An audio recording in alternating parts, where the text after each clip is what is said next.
Hello. Welcome to my stream. This is my 5th stream, so today I'm going to be showing a little bit of a new feature in ZBrush 4.8. So yeah, just want to start by showing some of the stuff I did during the beta testing. So yeah, this dude, iPixel Desire. How it's going? Is the sound okay? Can you hear me and everything? So yeah, that's the that I did for the ZBrush beta testing. So as you can see, first of all, what I did is I remade my custom UI here. It's basically the same that I had before, but I just swapped some things around and then add some new stuff, because I've been using this UI for a while, and then now I know which one I use the most, and then I reorganize it a little bit more like I like it. I changed my UI color just for fun. And yeah, so now here I have the live Boolean. I can toggle on and off.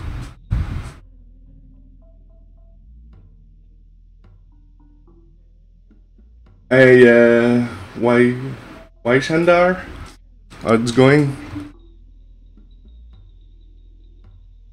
So yeah, so this thing is getting pretty heavy. So what I did is I started to break the model in different subtool here. So yeah, I modeled this in T-pose, and then I put it. I posed the character with the T-pose master plugin. Since everything is pretty low res with dynamic subdiv, it did it without any problem. Works pretty well. So yeah, here's the heads, the thing I pass the most time on. So the more detailed part. Yeah, if you remove the live Boolean stuff, you can see a little bit. So what I did is I create my own IMM brush with all those detailed parts. So I can show you what it looks like.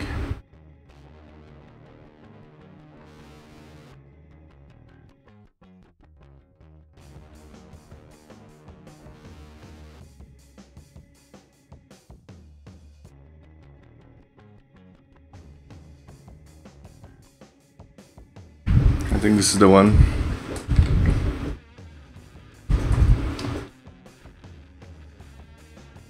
Hey, thanks, Julio De Cava.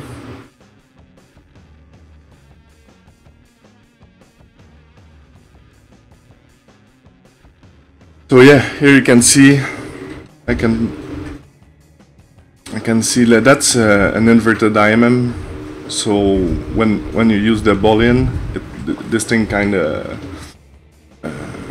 subtract in an inverted way. So I can show you later what it does. Some shape like this, some different variations. But yeah, I did a bunch, and not too much, but just some. Triangles are cool. And it's all using the dynamic subdivision. So you see it's creasing. So I can adjust, when I put them on the model, I can adjust the look of the dynamic subdiv and the look of the creasing afterward. Some different boats.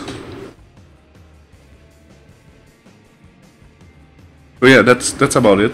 It's just some custom variation, and then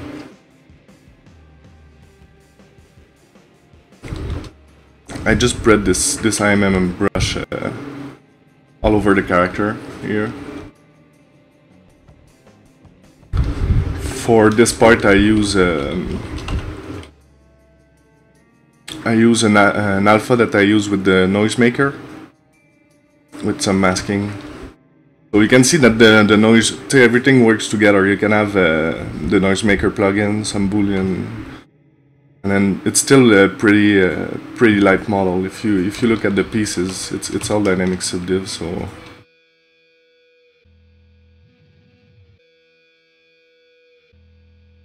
I'm more decaner.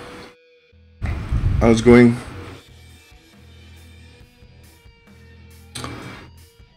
So yeah, that's about it. The rest, I use some just as a last thing. I decimate those parts just because I didn't want to have too much subtools in my tool, and I use a little tricks to keep the polygroups, because the thing is, when you want to bring it in another software with keyshot and stuff, it's cool to have like all the booleans separated, so you can put a different material on them. If we look at the image,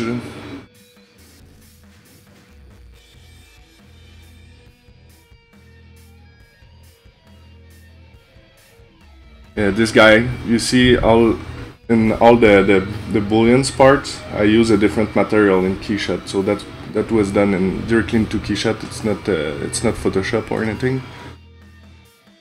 But the thing is, when you use the decimation master plugin, you lose the polygroups. So it's hard after to separate the material. So basically, what I did, I can show you quickly.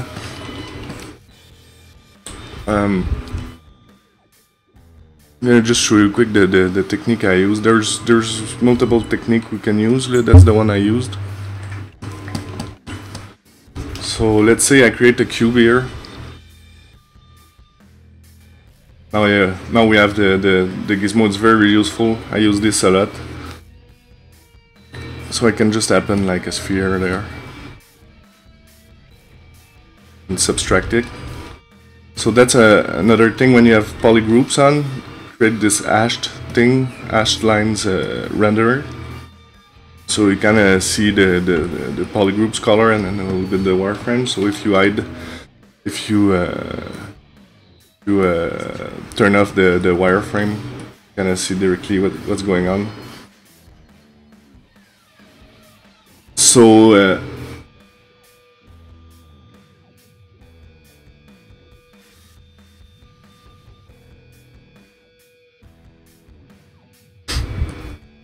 but it's not that hard to add more decaner. It's not that hard to add that much detail. It's just kind of like I said. It's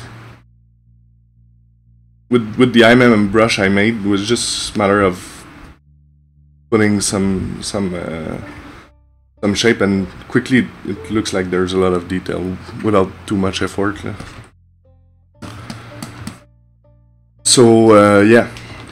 Let's say I want to separate material here for the cube, and inside I want another material. What I do first, it's, let's say my cube, for instance, if there was multiple polygroups on it, like this, when you make the Boolean here with the subdiv on. Here, you see that it keeps those polygroups, so it's gonna be hard. It depends on what you want to do, if you want to keep them or not. What I usually do is I go on all the subtool, and then you can even write macros to do this. And I just create one polygroup for the cube and one polygroups for the sphere to be sure they are a single polygroup. And then you can do the union here. So the goal is, if I wanna decimate this, it's to keep those polygroups. So what I did, I come here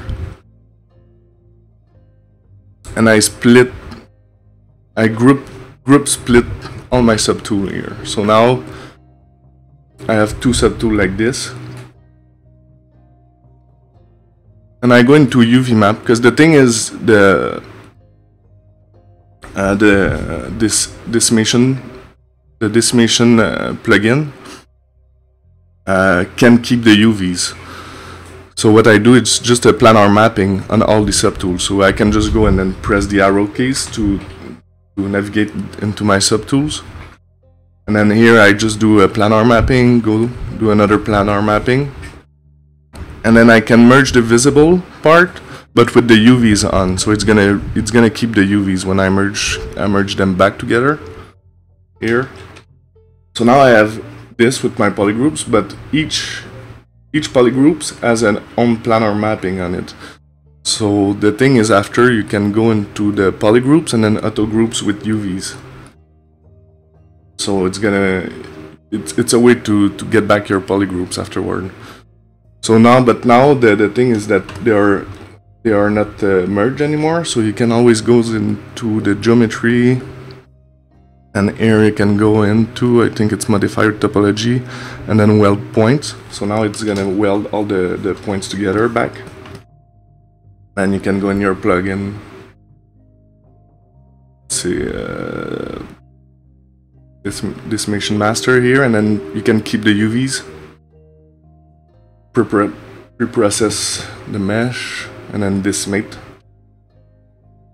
And now that is done, you can always come back and then do auto group with UVs, because you see that now there's just one polygroups, but if you go in and auto group with UVs, you keep all the polygroups together. Hey, Blanche.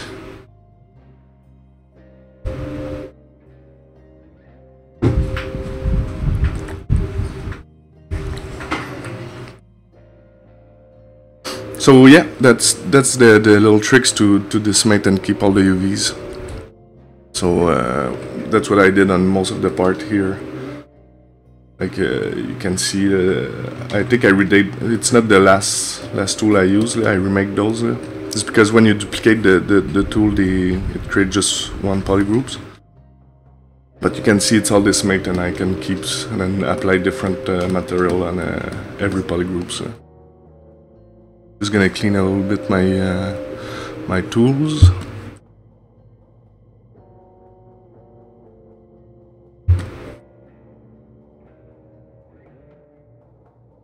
So yeah, that's with the Boolean. For those don't know now, there's the 3D gizmos, very useful. There's one thing I used a lot with it. When I pose, especially for the guitar, it's that you can use the first one here. When you click on it, it become a selection like this. So you can select multiple subtools like this, and then move them around. Of course, it's the mesh is very dense. It's a bit slow, but yeah, if you use the hiding tool, then you can just hide some part like this, and then move everything you want. So that's very useful. The only thing you have to remember, it's when you finish moving the multipart you wanted to move, you just have to Control Shift, click and drag in the empty like this. So be sure that there's no hash line anywhere, and then now you can get out of the mode. The gizmo is very useful. I use it all the time. If you alt click on this one, it's gonna center the pivot around in the selection. So it works with masking too. So let's say I have this mask, then it's gonna center the pivot always in the center of the selection. So if you have hidden part or if you have mask part, so that's very useful. If you alt click and then move, it just moves the pivot point. So you can move by alt clicking it. So that's pretty awesome too. If you want, let's say your pivot is oriented like this, you want to put it back how it was, just alt click on here, and it's gonna re-put it on the world axis.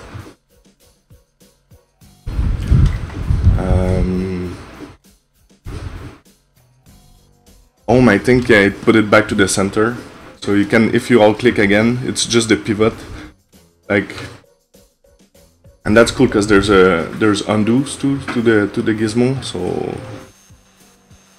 you can get back the position you were. That was something that was missing in a transpose line, but now you have this in the gizmo, so that's very cool. So if I just click on the home button, it put the gizmo, but it moved everything back to the center, and if I alt click it, it moved the gizmo at the center. I think that's to pin the gizmo wherever it is. If you have multiple subtools, if you go in the other subtools, it's gonna always stay there. And I think here it's when you want to move the pivot without alt clicking. So like this, you move the shape, and like this, you move the pivot. But you can do it with just alt clicking on the gizmo. So I rarely use this. And yeah, here the last but not the least, it's you can create some cube very quickly.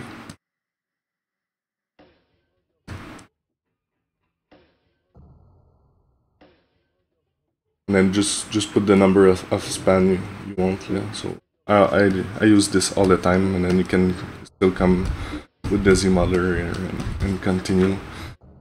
Or if you want to change shape, you can always. Cylinder is cool. I like this, not this cylinder, the other one. There's two cylinders, because this one you can do tubes like this. Very useful. Adjust the span very quickly. And one last thing.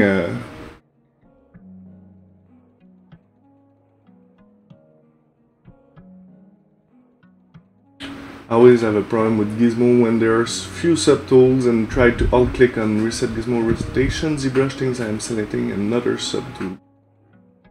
I don't know, man.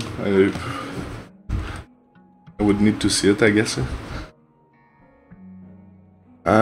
So yeah, that's, and then you have all those deformer. The lattice is pretty cool too.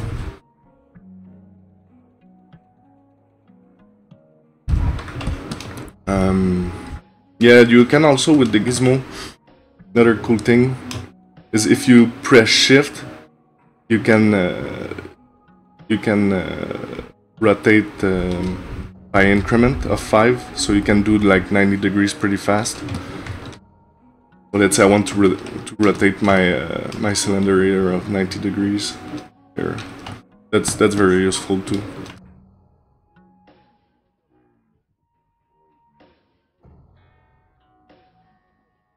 So yeah, that's about it. I can show you another quick brush I did with the VDM stuff.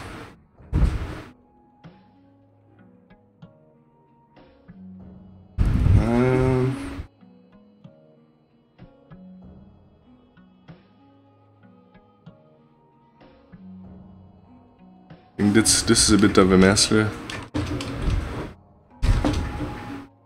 I'm gonna try to load the cube. I think it's this one. Yeah. So I did a quick simulation in another 3D software. Like this. On a cube. Because I knew that I wanted to make a VDM brush out of this. So I did 4 different, and then I just snapped two sides of the cloth, so it makes some wrinkles in the middle.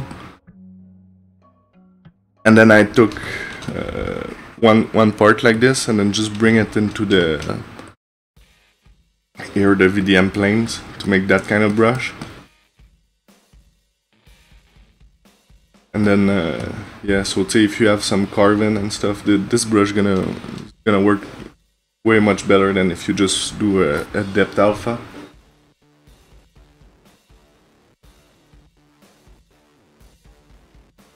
Yeah, you can switch between 2 gizmos.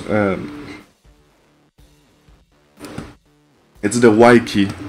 And then what's cool about this is that you can still use the old snapping gizmo, which I use sometimes. Let's see here. So you can use this and then the shift key, and then if you press Y and come back, it's gonna retain that orientation. So you can use both, to the better sides of both, and then mix and match them. So that's pretty awesome. And yeah, that's right, more the canner. You can click on this this button too, and the Y key next to T.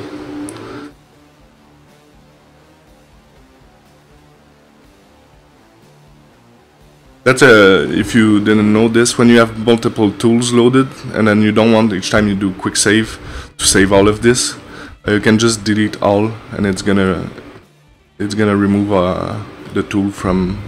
It won't be. Sometimes it can stay. It can be deleted from here, but it's gonna stay here in the tools.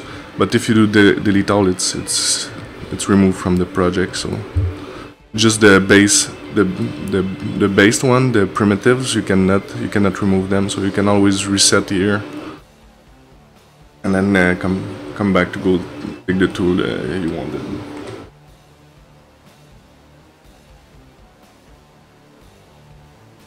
So yeah, that's about it for most of the thing I used for this project. I used a lot to my usual workflow with the Z modeler and then Dynamesh and everything. I can show you where, like, some of the progress.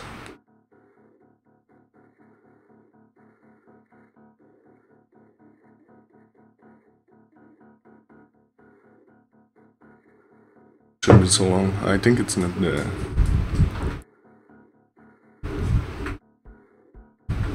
Yeah, that's the full model. Yeah, that's what I started the Git with. I was just doing a regular base, and then I thought it was more interesting to have a double neck base.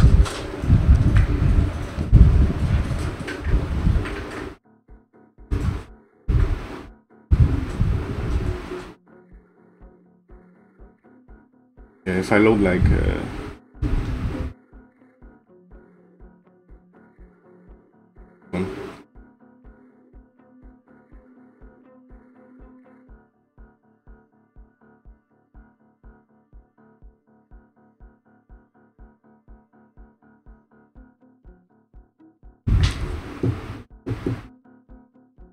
It's a really hot day here in Montreal. I don't have my air conditioner yet, so it's like 30 degree in my office right now. And Wednesday. So yeah, here it's how I start finding some idea for the guy. If you see here, it's a Dynamesh. I pushed with my clay some of the stuff, so it looks very messy. But I just started as usual to sketch out some ideas here and there, and then use the orb brush. I really like to carve in some stuff like this. So yeah, that was my basic idea, and then I started to build the shapes and then polish it on top. And so yeah, all the idea of my character were sketched down, and then that's after the polish phase. So.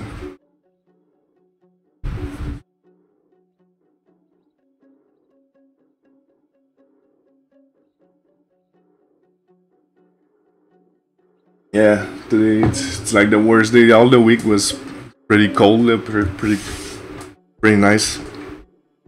And the day I was streaming and then working on my computer at home, it's like it was, I think it's 40 degrees with the humid factor. So like in my office right now it's 30, so I'm a bit slow. So yeah, that's it. If you have any question about this, don't hesitate. For me, for today, I think I'm gonna Don't know what you guys think. I have two projects. I can continue some stuff on her, but with the new ZBrush. I have a robot tool I did a long time ago. I think I'm gonna. I don't know if I still have it.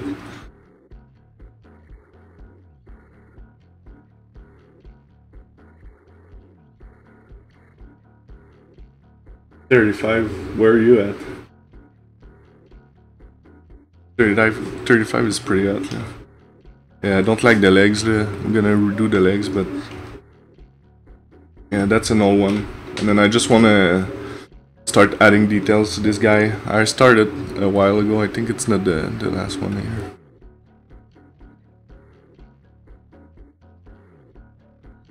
My Google Drive. That should be the latest. Yeah, and I guess 35. It's. I wish I had a pool, but I'm in the middle of the city. I have a friend with a pool. Yeah, so I started to add details. But I guess I wasn't finished. I have the arms to do and then the fingers too. And then eventually do the feet. I was thinking about maybe just do the torso, like this part, and don't do the feet. Then just hang it in like industrial environment with chains or something.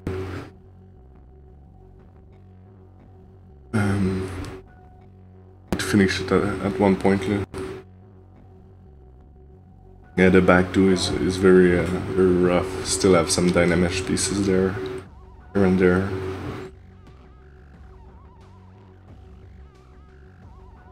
Yeah, my AC is coming in Wednesday. Because it's a wall thing, so it's on the wall. And then I bought a condo here in Montreal like 3 years ago. And in Montreal, the thing is like we have winter, we have, and then summer is like only 3 months, and then in these 3 months there's maybe 2-3 weeks that it's very hot. So every year I'm like, okay, I'm gonna tough the heat waves, and then just don't get an AC. And then this year I was like, okay, for this year I'm gonna get it. The thing is that it takes a big box on the terrace, so it's gonna remove some. So we have a lot of plants and stuff on the terrace, so it's gonna remove some places. But yeah. Anyways, so yeah, I don't know. I think I'm gonna continue the girl because if I don't work on her, I'm just gonna never finish her. On last stream, I was working on those pockets, and they just crashed, so I lost them. So I might have to redo them. So, but the cool thing is that I need to sketch it. It's my idea are not sketched yet, so gonna do some dynamics maybe a little bit, sketch it out, and then try to use as much as possible the new features.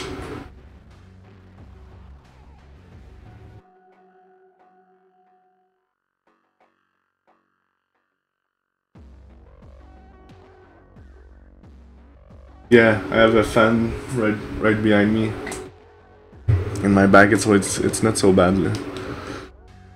But the thing is, the more the stream goes, the more my computer just get hotter, and then the more the room is getting hotter.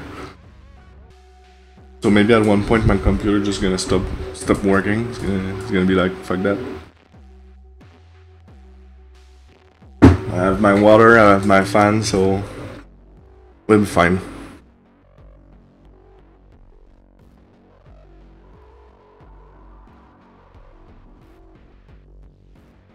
Thanks, Vertigo. So yeah, I think I'm gonna work on the arm or this pocket. Yeah, this pocket. Okay, let's do it.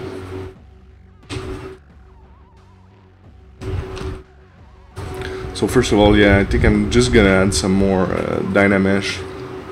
I'm still searching for my menus. There's some stuff I moved too far, so but I'm gonna get used to it. Yeah. Things when I was doing the beta, I was on the beta, and at work I was on 4.7 with 2 different UI. Very confusing. That's a bit too dense, so yeah, like 40. I should get that Dynamesh Master plugin. I'm always saying I should get it, and then I end up never.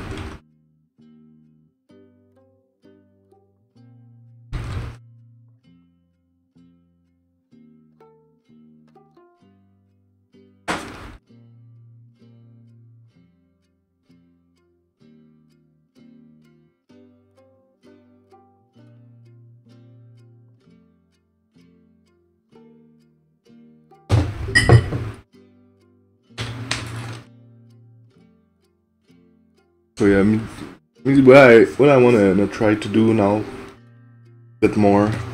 I want to start doing my own concepts. So it's good to look at reference to get ideas and stuff, but for this character, it's like an exercise for me, just to start to concept everything from my head. I know it's not the best idea, but so I want to start trying to develop my own style too. All my characters I did before was all based on concept I found on the internet or stuff like this. I was asking, hey, can I use your concept and make it in 3D, which is super good. It's very good exercise too. But now I just want to start to develop my own shapes, my own workflow, and what I'd like to do too, like, it's to have my own style. That would be like for me the best. It's if I create an image and then without knowing that I did it, but just by looking at it, and then it's this guy who did this. I think it's very important to, especially like in CG. It's very easy to get super clean and then just make like shapes and stuff, but it gets so clean that you kind of lose your, like, I don't know how to say this, but to lose like your soul in your work. When you work traditionally on sculpture and stuff, you can say if you let the texture, like all the stroke you did, or on a drawing, say if you let a little bit of your draft, it's kind of leaving your own style on your work. And in 3D, it's very easy to erase your style. So yeah, that's what I want to try to achieve. It's to try to find my style, and then my own style, and try to keep it.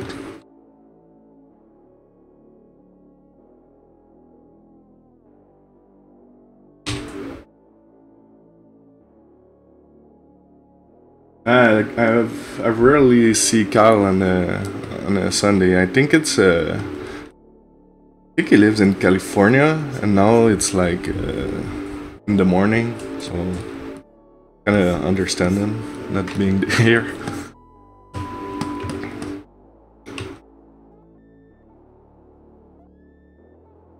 So yeah, I'm just gonna put this at the bottom, so if I want to add some extra subtool, it's gonna be easier to manage.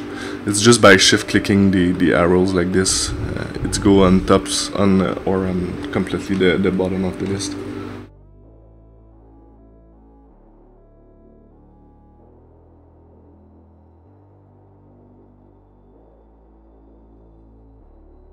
Thanks, Blandsman.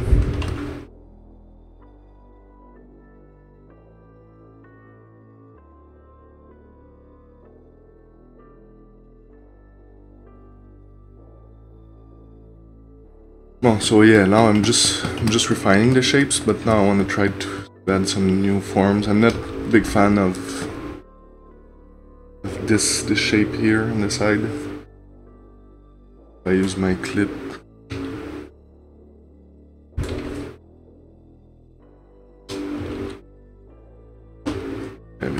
Clip curve.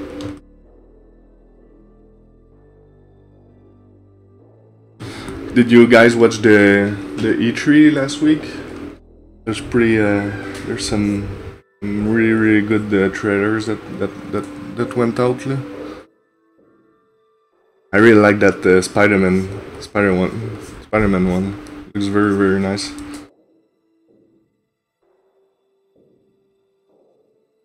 I like that that cinematics too. The good beyond evil, something like this. Very quality cinematic.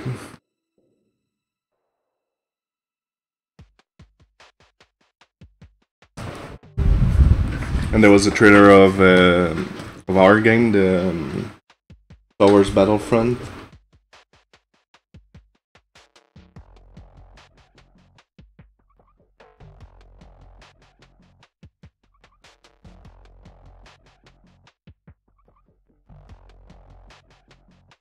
Yeah, Anthem, the Bioware.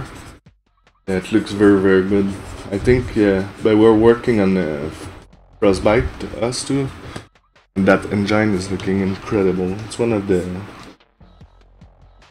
best looking engine I find. Like it's all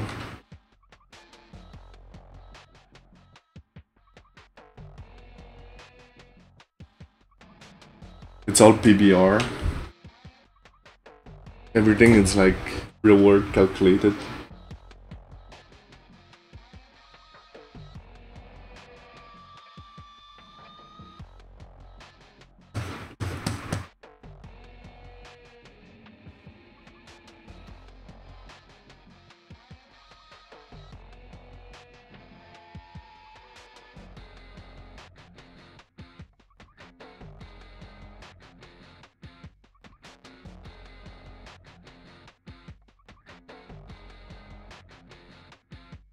But yeah, Anthem, it's looking incredible. I didn't even saw anything from it before the E3. It's the first time I saw anything from those guys.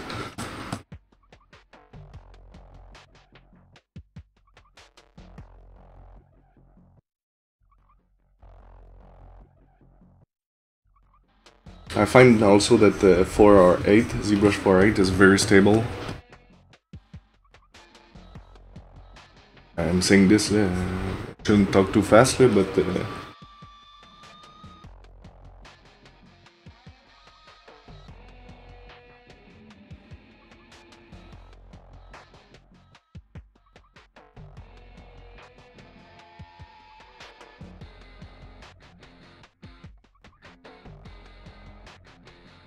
yeah, God of War, yeah, that's true. That's I'm gonna buy this game for sure. Looks incredible.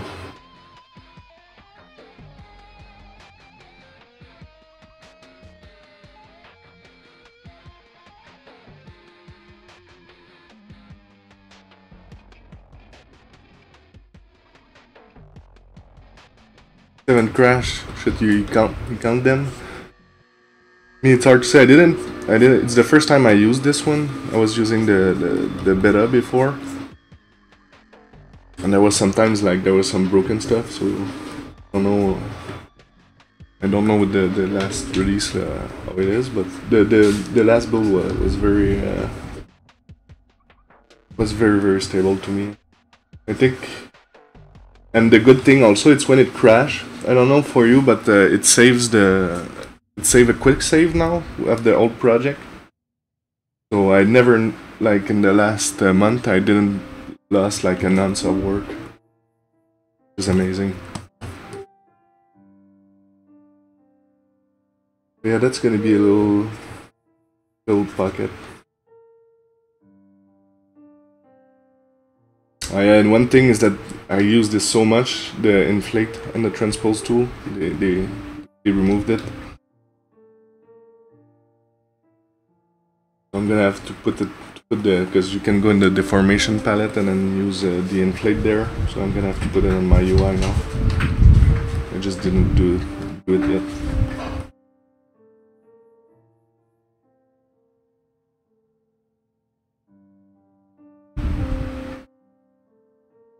Yeah, and then the quick save is good, and then they fix a lot of issues that we had with the quick save too.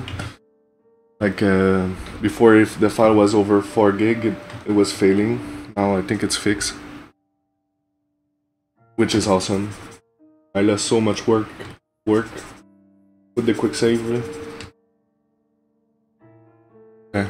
Talking of quick save, I should remove some tools. I have some pretty high resolution tools in there. It's gonna take a little while.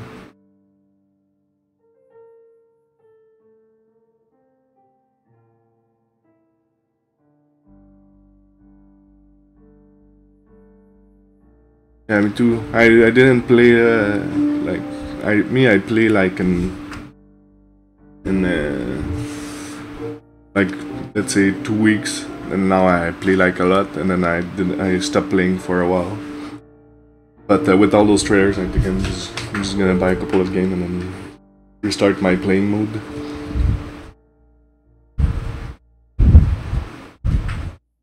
Yeah, I need to put the pinch brush there too.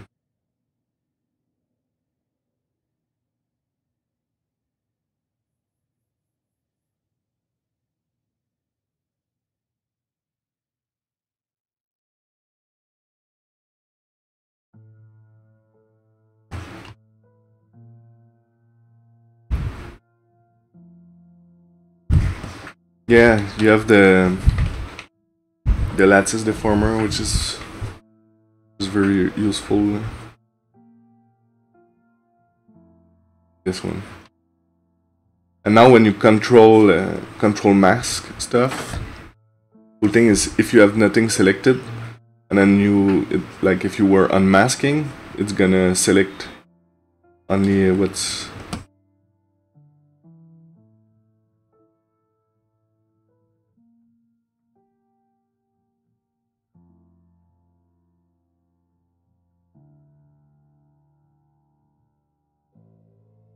Yeah, that's so cool.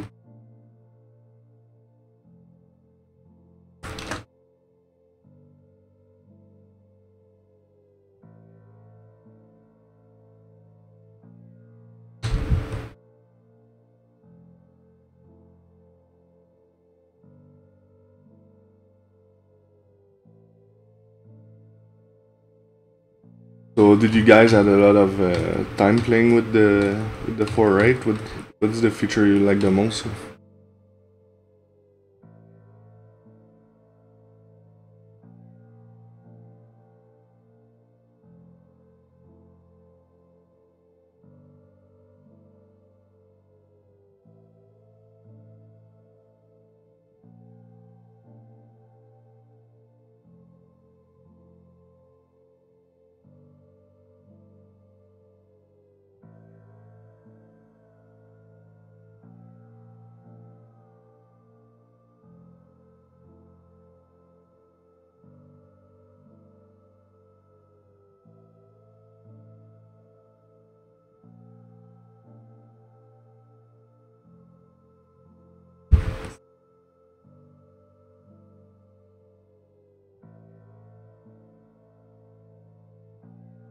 It's gonna be like a little flapping door.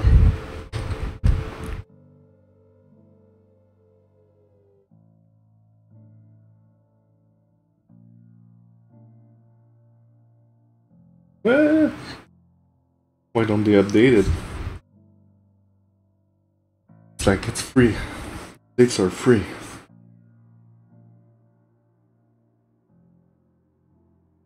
Yeah, schools sometimes have a weird.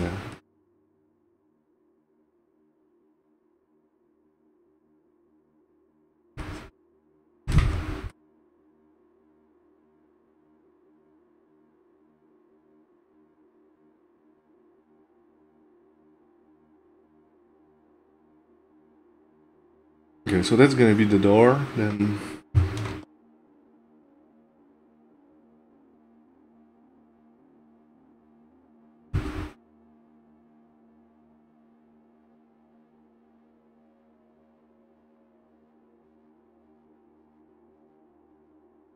that's a cool trick. If you didn't know, you can use the transpose line and then just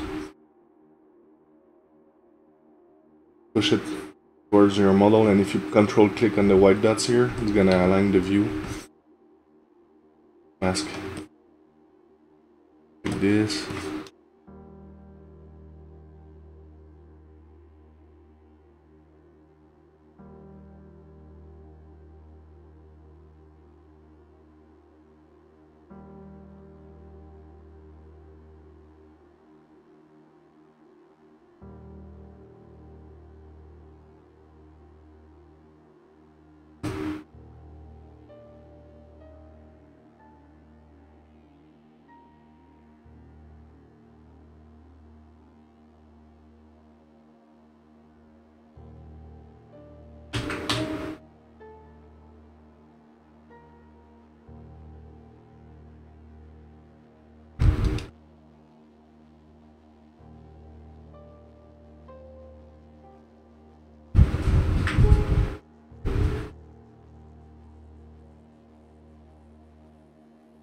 Yeah, man, good luck with your CDs, indeed.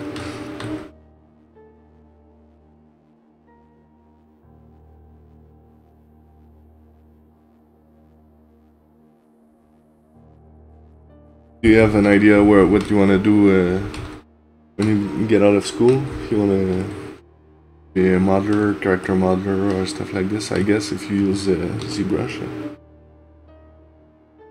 Animations.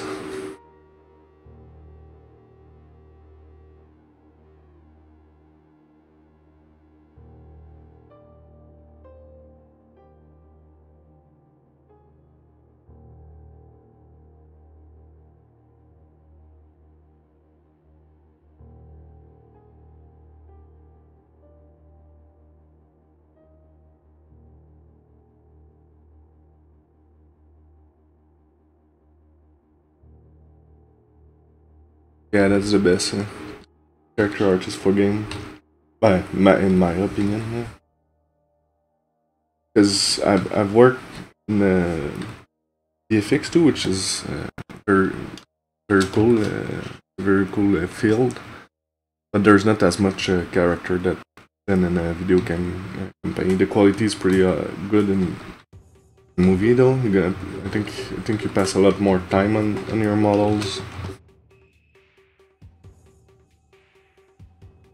But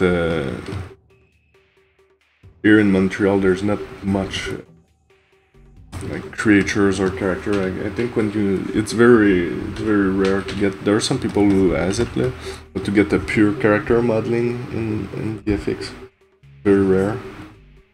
Very cool if you can grab this, but usually here you can model also environment and stuff. If you like it, that's fine. But in game, there's so much character when you work on a game that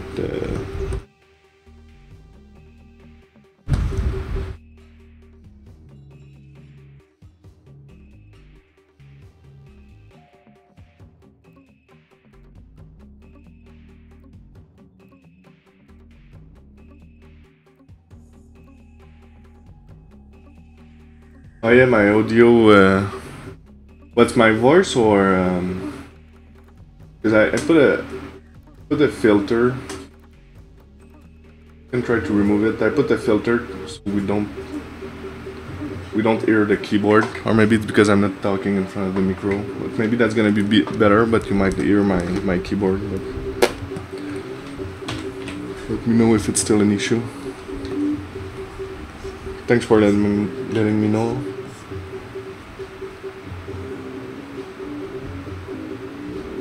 Yes, I had a noise gate.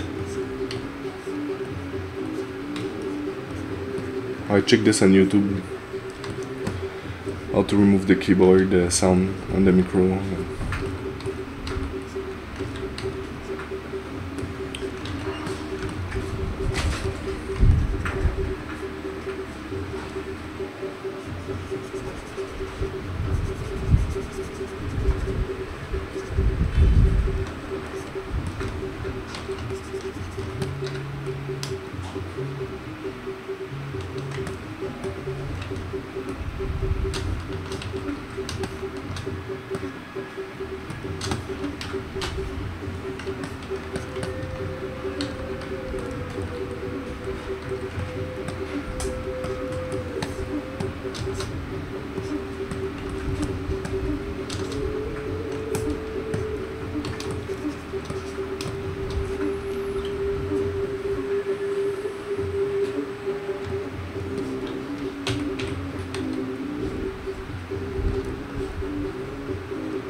Okay, let's. I think I can start to polish it.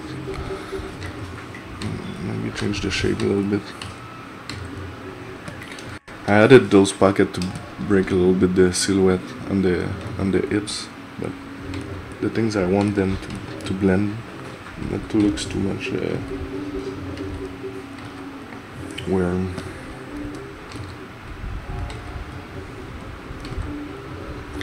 I'm just gonna remove some tools here.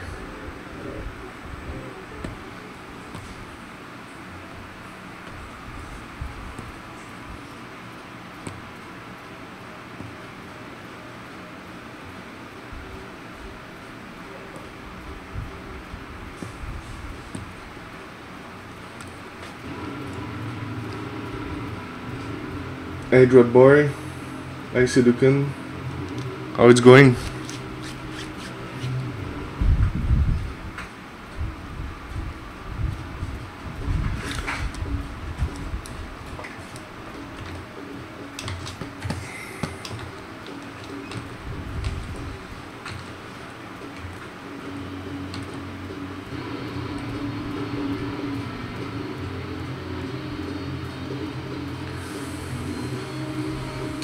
Drop Boy, if it's possible to animate this model right now, I would say no. But there's techniques you can do to make it animatable, but it would involve a lot of retopo. There's some pieces that are fine, and some other not. So, but it could be if we wanted. I tried to put as much as possible like flexible parts where it flexes.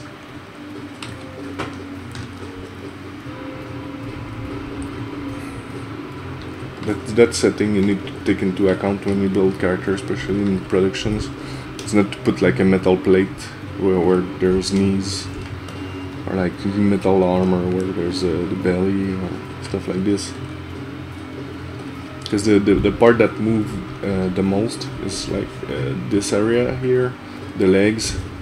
The legs I'm gonna have to do something, because if she raises the legs there won't be anything in between those two pieces. So I'm gonna have to make something that's invisible, but or maybe when I'm gonna pose it I'm just gonna build it. Here the elbows, it's just flat, so it's gonna bend easily. Like everything under here, like here it's a strap, so this shoulder pad could just rotate like this here.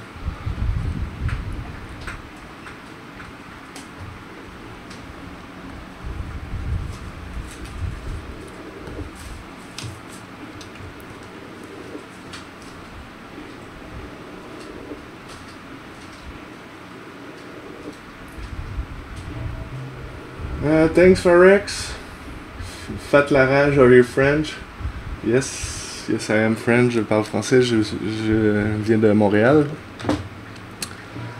So yes, I'm French. What are my thoughts for the new feature of 4 or 8? I really think the Boolean is a very game changer for ZBrush. It's the most powerful Boolean system I myself ever saw, so I don't know if there's another one as much powerful as this, maybe. But yeah, I think it's gonna revolutionize also the 3D printing world a lot.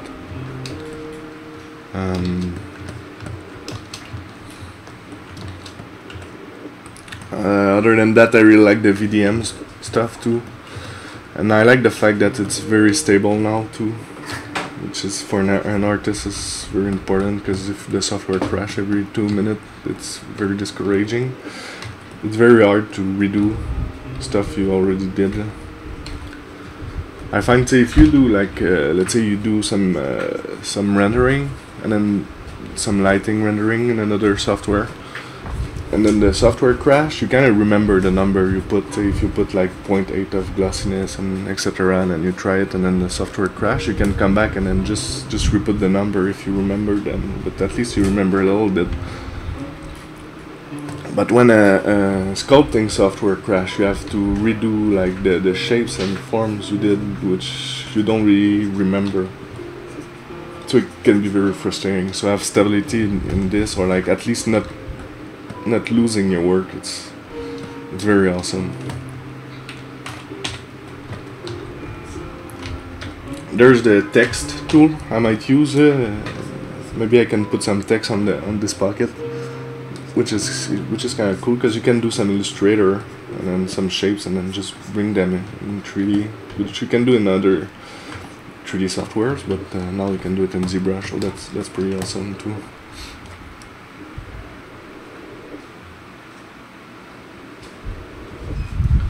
Thanks, Fatlarage.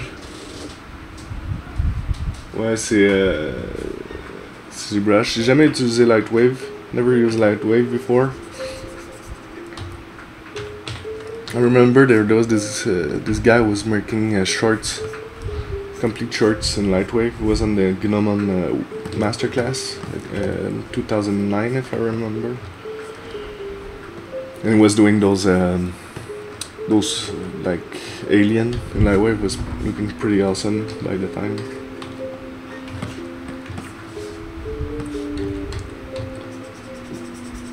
But me now with the new edition and everything, I rarely get out of ZBrush.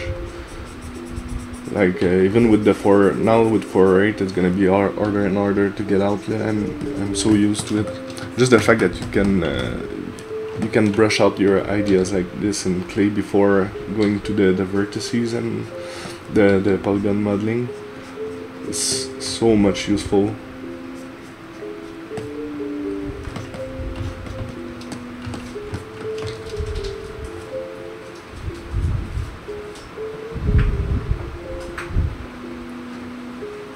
Dreadboy, what this model is used for if it's not for animations? I never animate my stuff. I just like creation. It's like doing a painting, you know. It's like if you sculpt traditionally, you won't. It's just gonna be standing on your desk. So it's the same idea here. It's just I'm doing this. I'm gonna pose her after, do a render. I want to unwrap her in the proper way and then do a render of her, and then just put it on my portfolio after, or maybe 3D printer. I'm thinking about buying a 3D printer pretty those times, so I might buy the Form 2 eventually. So yeah, you can just put it on your desk and it's kinda like it.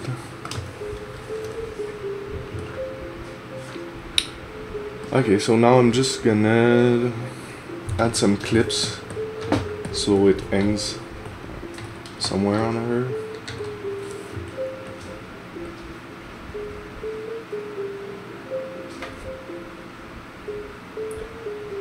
The Form 2, it's a 3D printer.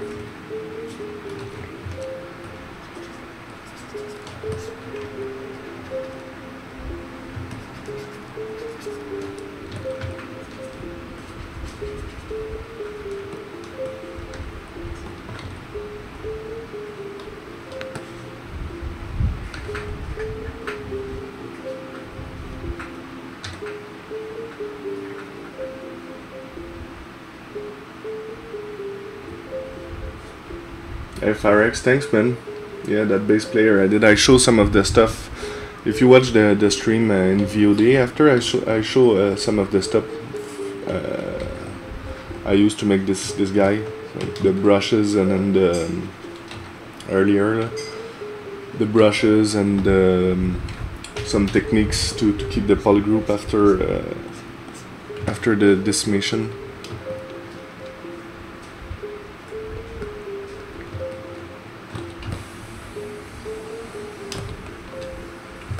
Well, there's some stuff I don't like about this shape here.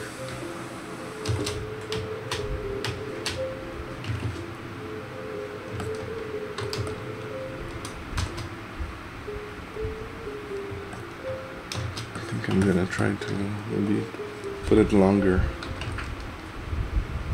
by alt-clicking. When I alt-click on the transpose, you can just kind of bend it like this.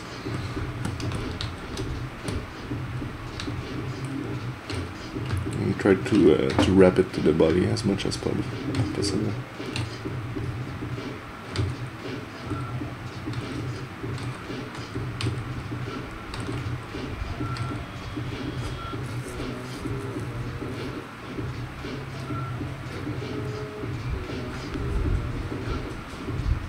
Thanks, man. Thanks, Vertigo. That's very nice. I'm glad you like it. There's a lot of stuff I would have done differently, but kind of have a job, and then I had the streams too during the time I was doing this.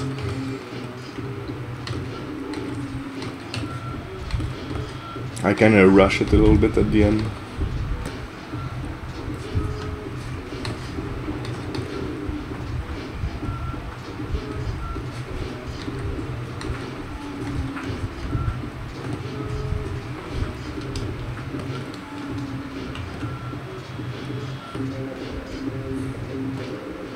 Yeah, now it's a bit better that it's wrapped to the body like this. Well, fine.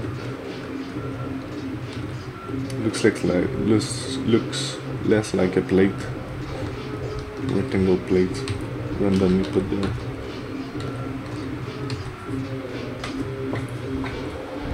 Is there a way? Yeah, you can check my stuff. I have an Instagram. I did my first post, in Instagram this week. So I think it's Oligraph. It's always Oligraph, my nicknames, or Pierre-Olivier, I guess. I have an art station too. The address right down here.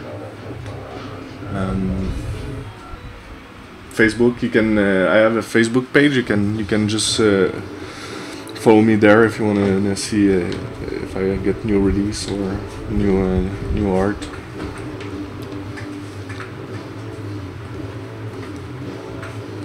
Did you use Marvelous Designer for the shirt fabric, or did you sculpt it? No, yeah, I used Marvelous for this.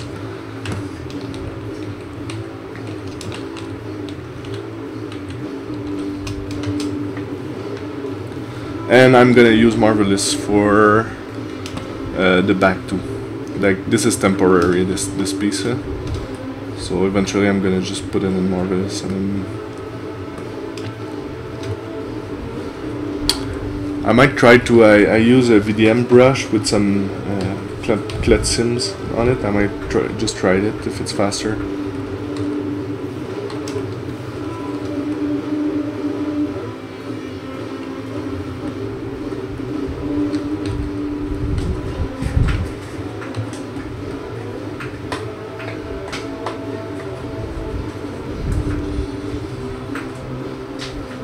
Thanks, Farex.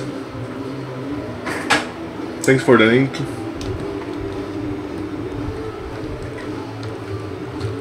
Yeah, it's been a while. I didn't post since 3 years. It was my first post this week, because I don't do much personal stuff that much.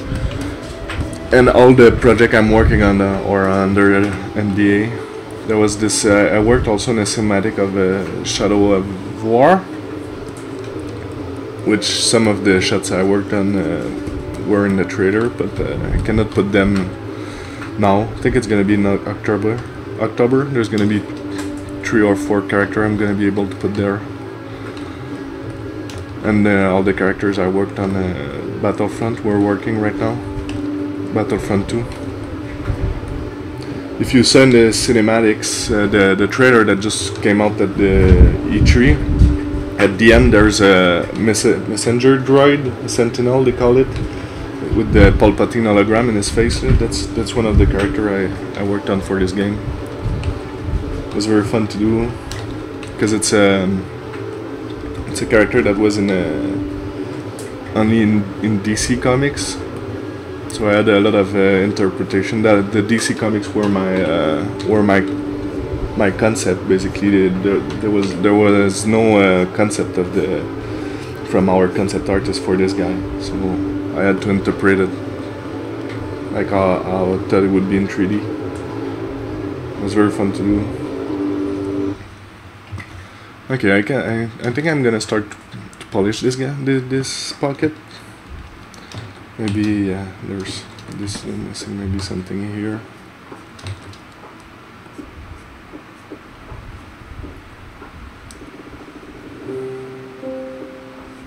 Do you think the VDM brush will replace Marvelous Designer? But I tried the workflow. I didn't did that much of trial. Like I showed earlier. I can show you quickly. I did this cube in a 3D simulation software, and then I took each plate and then put it on a VDM brush like this. So it makes like a clut stretch, which is a nice workflow, but it doesn't work in all the cases. It works in some cases, I find, and in another it's a bit weak. But yeah, I put it also on the, like, that's how I did the back of the gas mask. If I open it, just the head. I think it's in there. I'm not sure.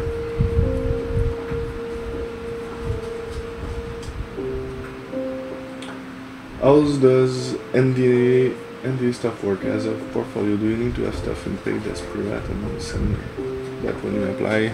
Ideally, no. I wouldn't put any stuff in the portfolio that is under NDA, because the recruiter or the other company is gonna notice that it's in under NDA. But sometimes you have no choice. I know a lot of people who does it. This is your call, but as long as it doesn't get into the public hands, I think it's fine. But yeah, just don't put ever anything public as long as it's not approved by the company you work with. Me, I always ask before sending anything online, because it's so yeah, if you check the VDM brush I was talking about here, that's what I used to do. That oops, like those stretching here, which it's not so bad. It's not the best, but it worked for what I wanted to do. Yeah.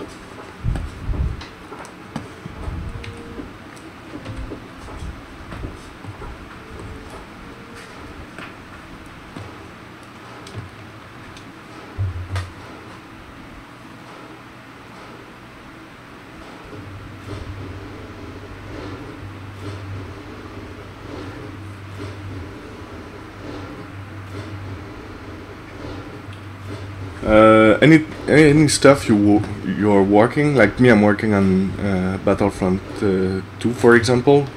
As long as the game is not out, I cannot post anything online or show anything.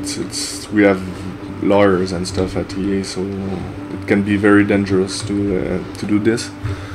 Even if you apply somewhere else, it's because what I was saying is that the other recruiter that's gonna look at your stuff is gonna see that the stuff is under NDA. It's gonna be like, oh yeah, so you should have some NDA stuff, so when you're gonna work for us, you're gonna do the same too. But usually it's fine. I know a lot of people who does it.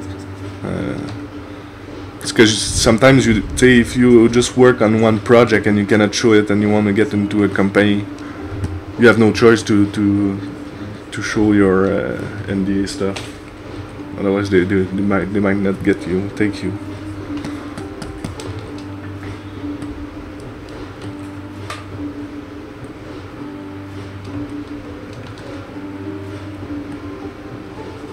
Okay, that's fine, I think.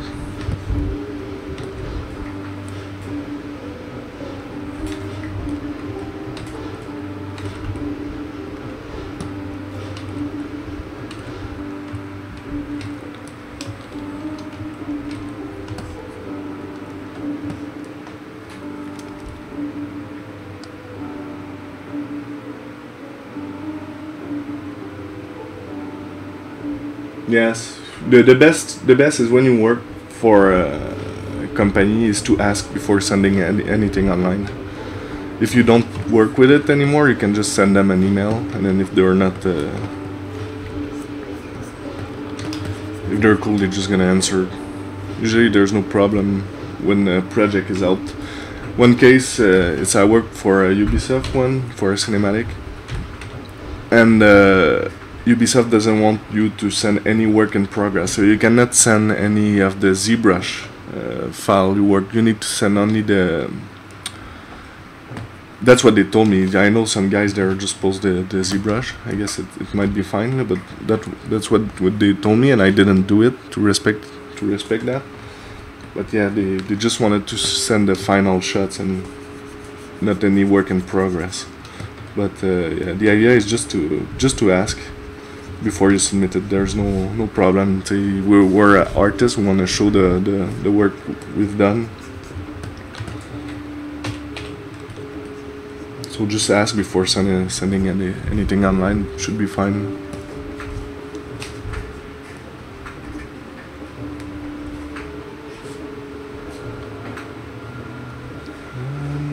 Do you plan to show how coloring works? But maybe not on here, because I might do this girl in another renderer, and then with the other texturing package. So I won't be streaming this on the Pixelogic channel, you know. Maybe on my channel, my own Twitch channel, I might do this. But yeah, the whole purpose of this character was to do it like 100% on streams. Just want to make the whole process on stream. So if I end up coloring her, yeah, I'm gonna stream it, but maybe on my channel.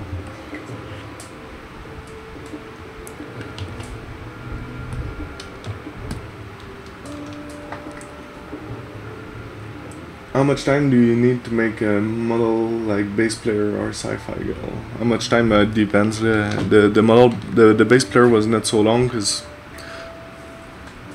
it's just the head that was a bit detailed. The rest was pretty simple. I kind of rushed everything else than the head. But I would say usually like a character in a production environment, it's like two weeks maybe of sculpt. The model, the bass player too, I rushed the coloring. I did it in one day. I just bring it in Keyshot and then do one Photoshop and then Photoshop it on top. It was the Sunday before the release. It's hard to say like on personal work. For this girl, I've been working a long time on her, but like I didn't touch her since the last stream, which is last month. So like say if it's 3 hours in, like it's 3 hours, I just passed like the last 3 months, I just passed 3 hours on her per month. So like calculate the time it takes, it's very hard, but I would say like maybe 2 weeks, like a full 40 hours weeks.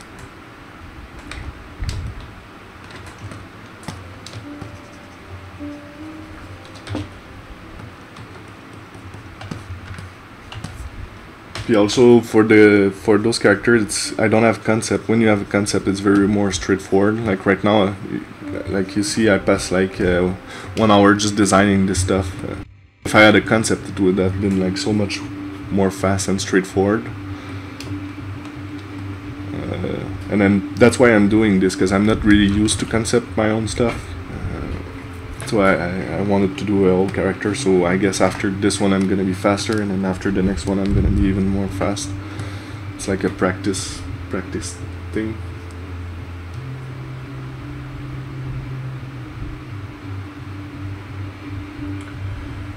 If I have to do personal work for portfolio, yes, of course, because sometimes at works you're not really happy. It's someone else concept and stuff. So when you do personal works, it's very like my own stuff.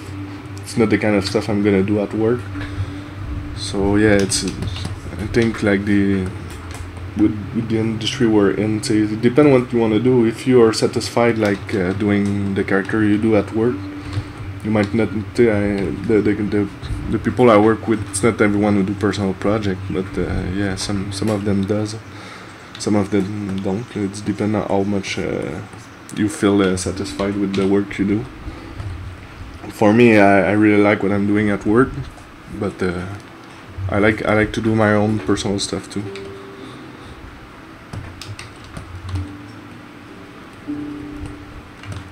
And eventually do some 3D print too, and then have them on my desk. It would be awesome.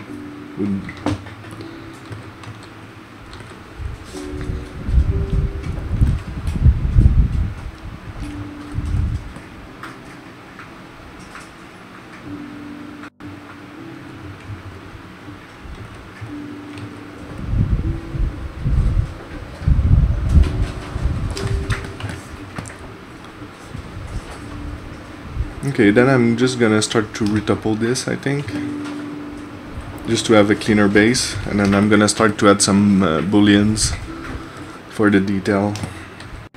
At least if I can finish this pouch today, then that would be good.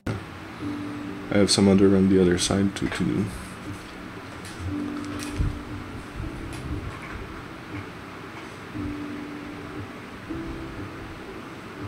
Yeah, Phyrexia, that's it. It's way more different to do concept, and I'm not really a concept artist. I didn't do much of it, so it's even longer, but I guess the goal is to get better at it. And then if you want to just do a concept, I wouldn't need to go that much clean on the model. So you can get away with some Dynamesh and then some less clean parts. But me, since I want to UV it, texture it and stuff, I kind of have to do all those cleaning and stuff, so it takes a little bit longer. It's also, yeah, for time managing, it depends what's your purpose to your purpose. If you just wanna do like I did with the gas mask, one render in Keyshot and then just one side, and then just do all the texturing in Photoshop, like without UVs, like just straight on the render. You can go way much faster than if you want to do all the shape and then all the UVs and then all the texture. That's another game and another time to do it.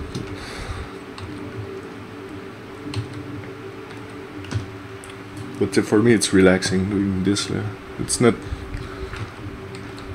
I don't really care about the time. I can finish it in 5 years if I need to. I'm gonna be bored of the model though. Because after a while you kind of get better, you know, because you train, and then getting back on an old model can be a bit boring.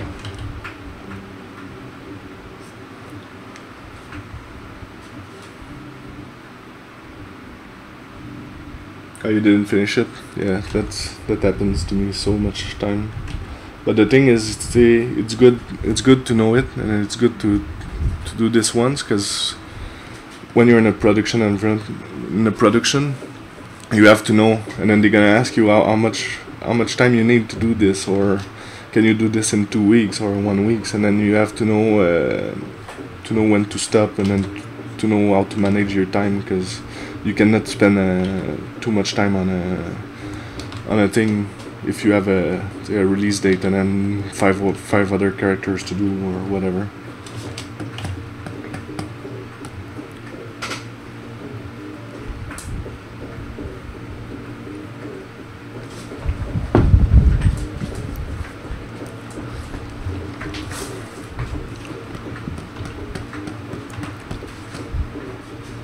Well, I'm gonna try to retopple this. It's gonna be a lot of fun. I'm gonna try to do it quick. What I can do is just do big parts and then add up on top. So it won't be that much clean, but it's gonna work.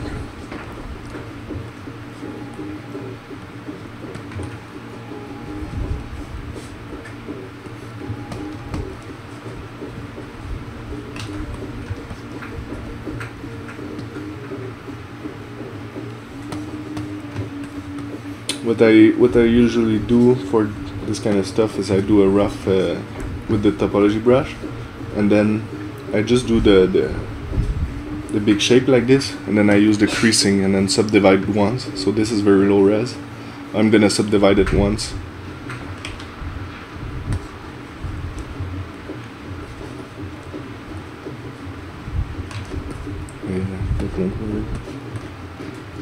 can do a little triangle like this. Yeah, it's not the brush, sometimes it doesn't work.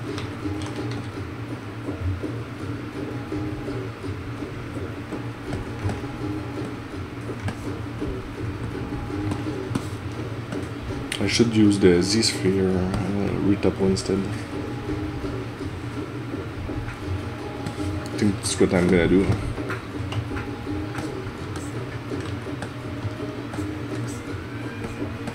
And it's been so long time I didn't use this that I don't really remember how to do this. I think it's you put a ZSphere there, and there's a rigging, select mesh, bind mesh. Oh my god, that's...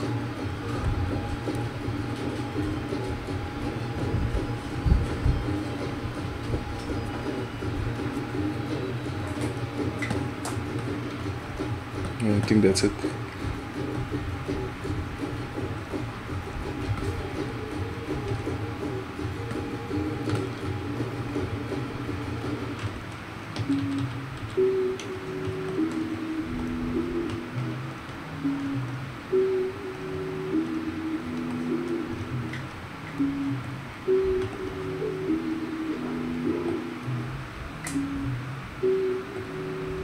Yep, that's working.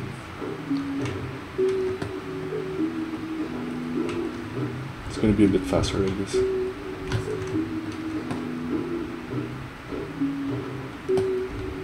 So yeah, if you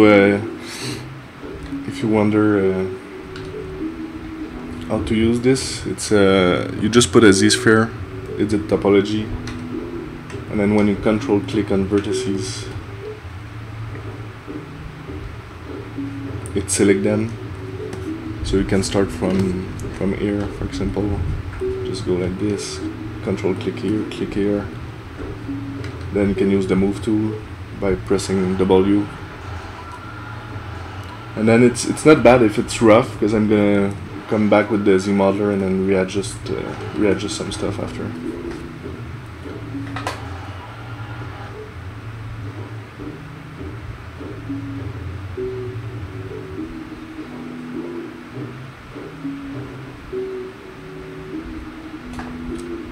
What does cleanup mean? It's because now it's Dynameshed. It's like polishing, just to make it cleaner. So you see now it's all rough. It's like when you do a sketch and then you just start to render your drawing. Kind of the same idea.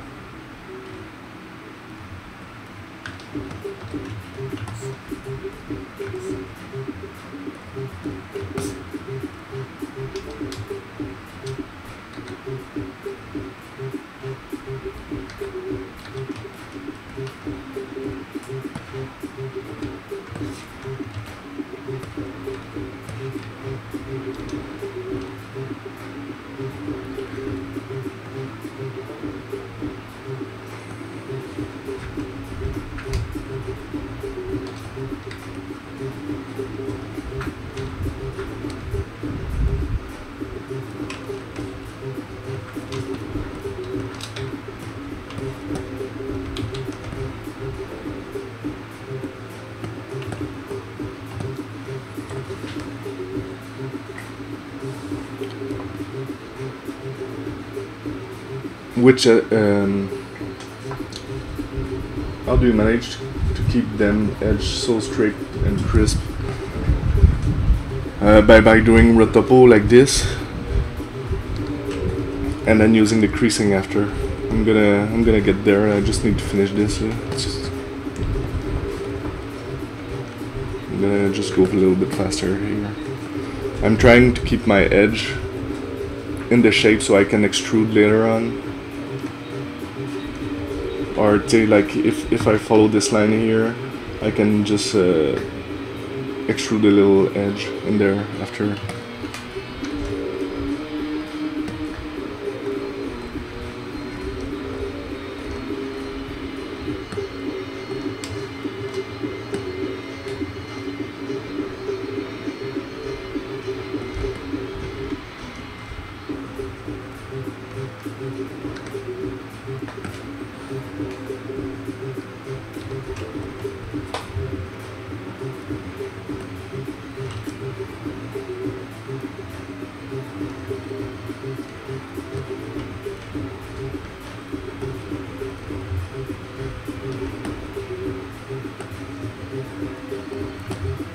If you alt click, you can remove.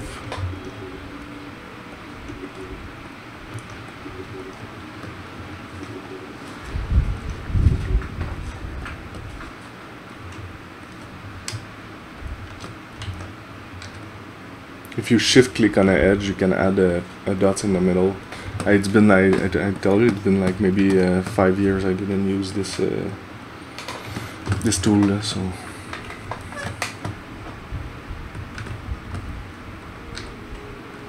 But it does the job for a quick retopo like this.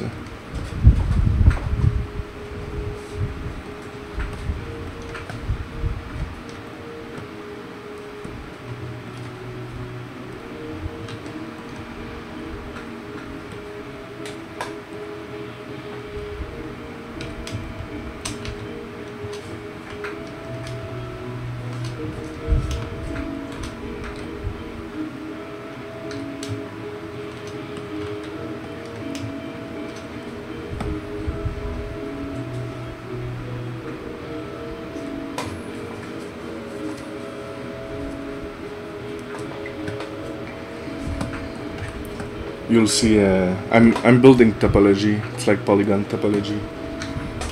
You'll see pretty quickly. I'm almost done. So you can see it's like a wireframe.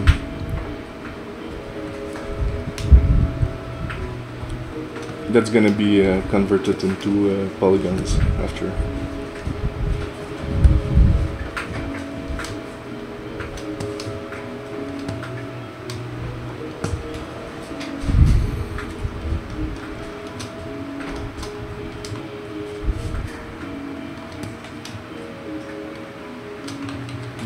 This one.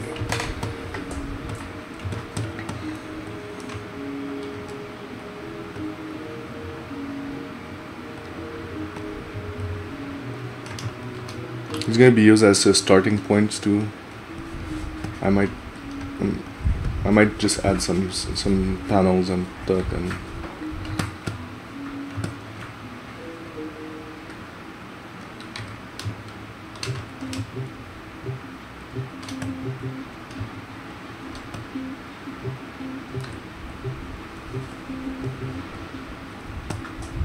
When you move the points like this, it just snaps to the surface. This technique, if you don't know it, it's called Retopology. So you can look online also if you want to get deeper into that. It's just that you do.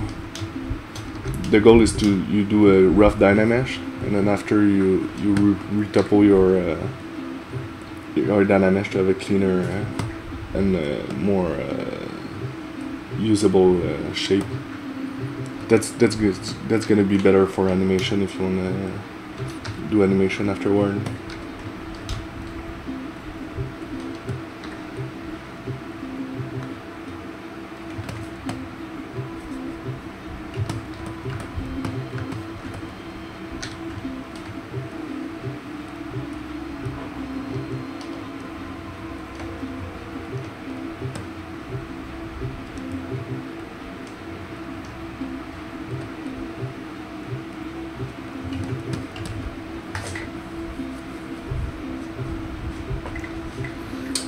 Cool, see you, Farex. Thanks for watching.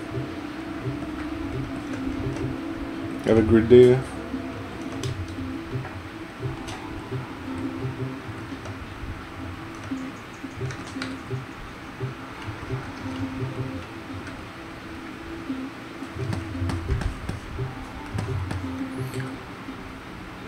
Almost there.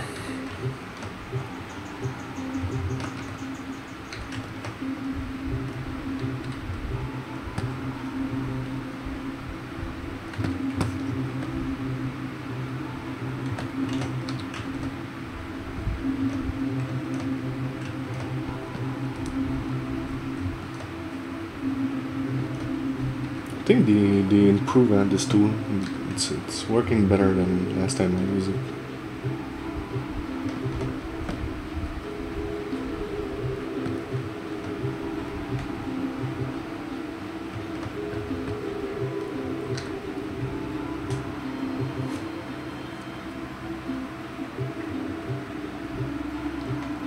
For uneven surfaces, yeah, I'm doing this rough, and then after I'm gonna just clean it, the polygon. But since it's so low res, it's gonna be very easy to make the surface more planar and stuff.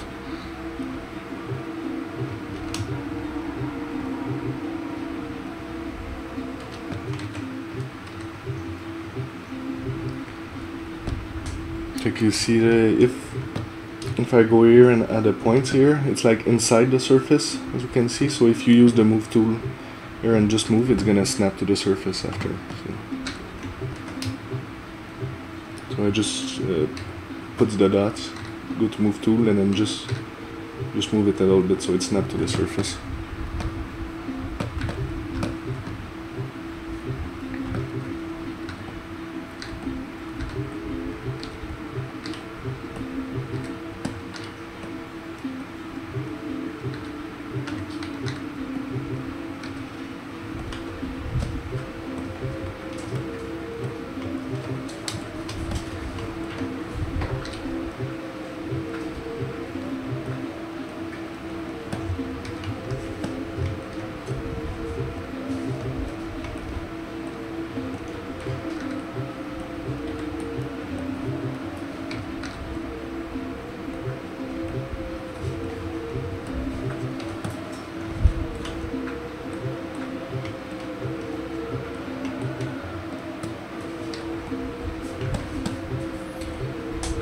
Almost there.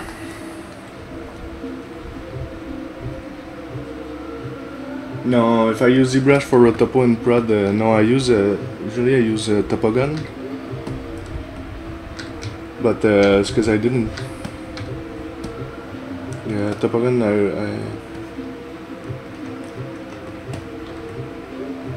it's a Retopo software. It's done just for doing the Retopo, so.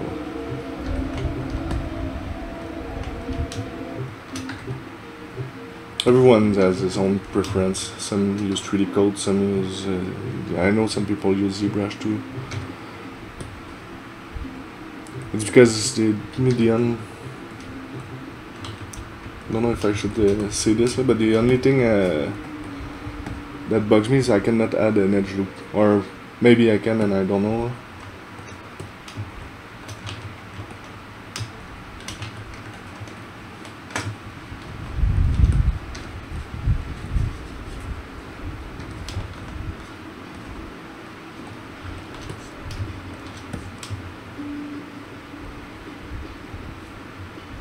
But it's pretty decent. If you want to just do a quick pass like this, it works.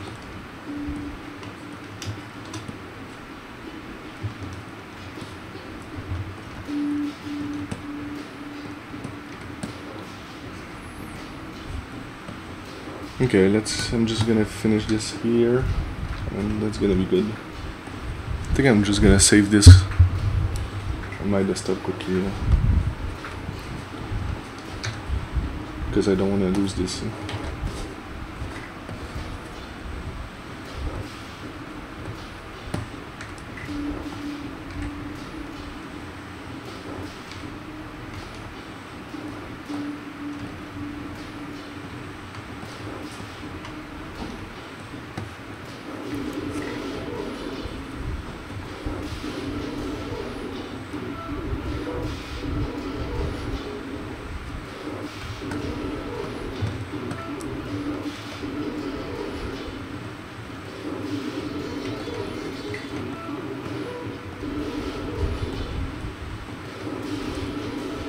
Also, when doing something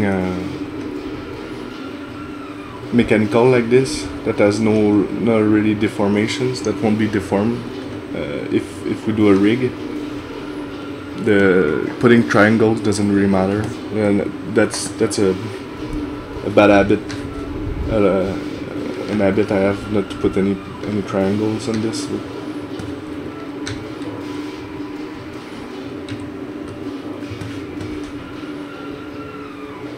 Okay, just do this.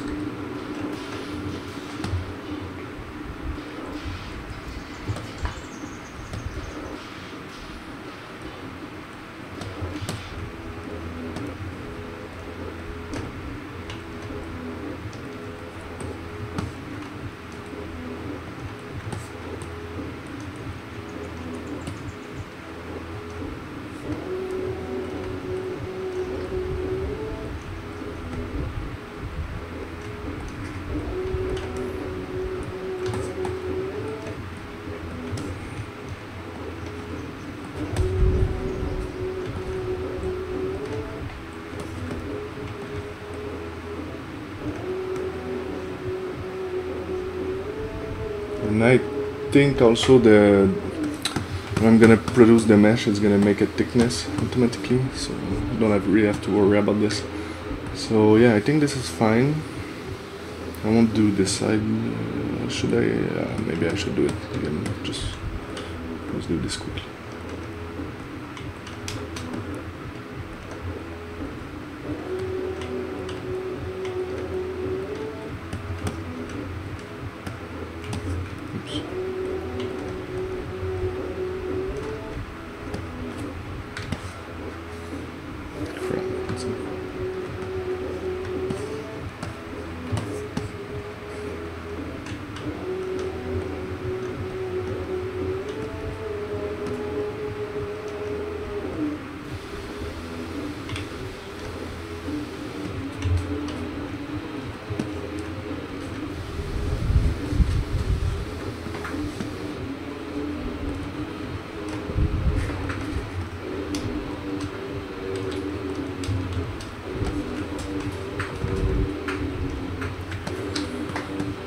Good.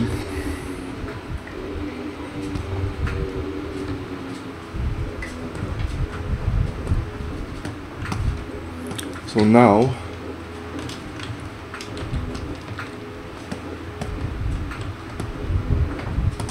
I have this mesh that was created, and I think I can just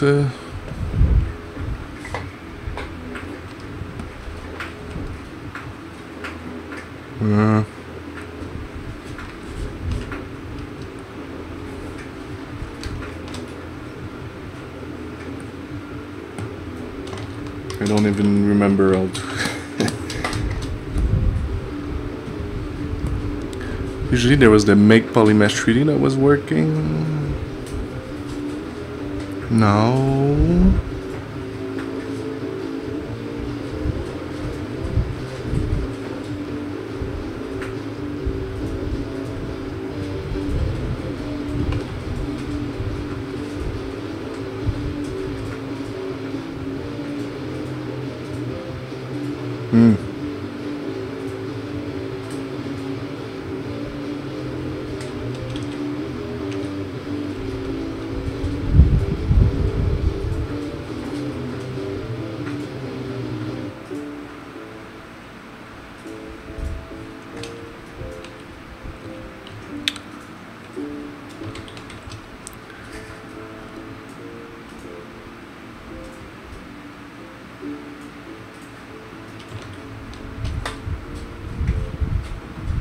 Make adaptive skin, yeah, this one.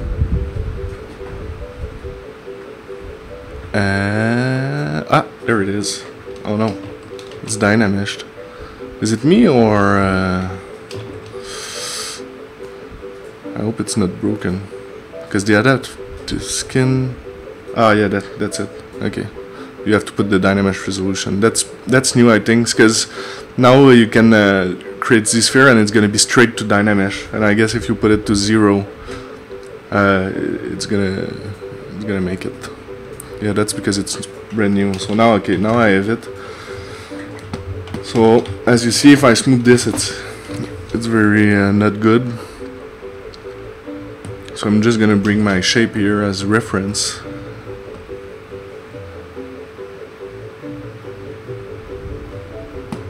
Like this, so I can see what's going on, where I want to go. So what I like to do, it's with the polygroups here. If I choose polygroup, single poly, if I alt click and drag, I can select a new polygon, and each time I press Alt, now it's gonna be a different polygroup. So I can just start making new polygroup like this.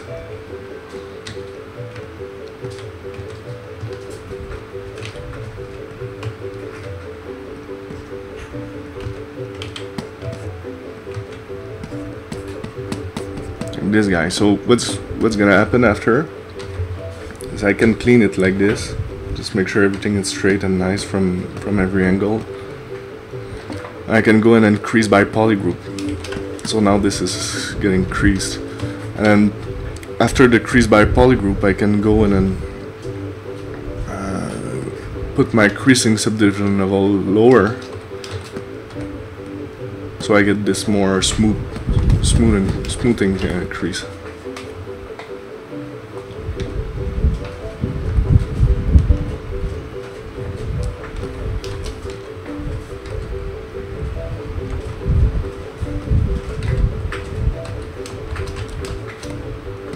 You can always use also the clip curves to make things nice and straight.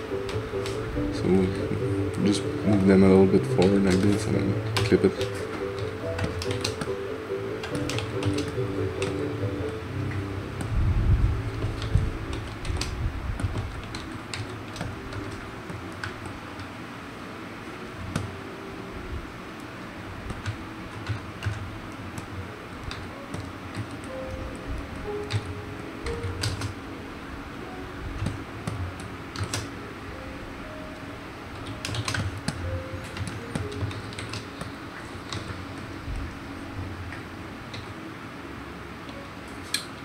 Oh yeah, what I can do,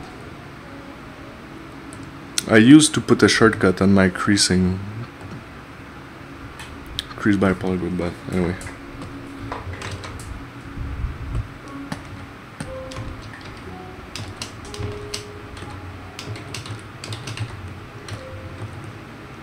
Then what I'm gonna do after I finish all my polygrouping, I'm gonna subdivide it once so I get a little bit more topology, and then I'm gonna start to edit at the higher.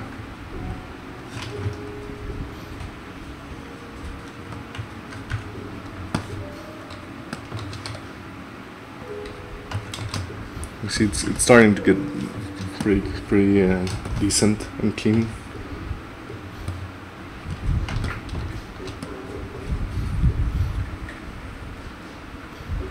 When you're using the topology tools, how can you make sure you're closing a face when clicking near there? So, yeah, that's what I didn't figure out. You have to look closely, but the snapping looks like it works pretty well. You just have to be confident in the tool, I guess.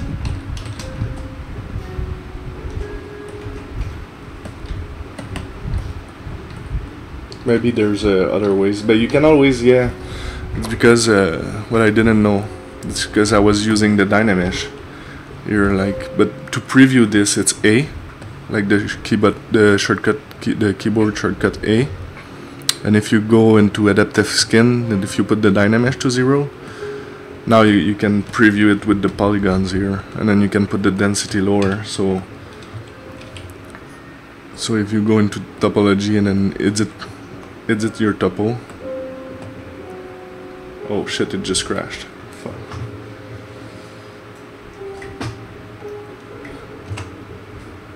No. At least I saved it.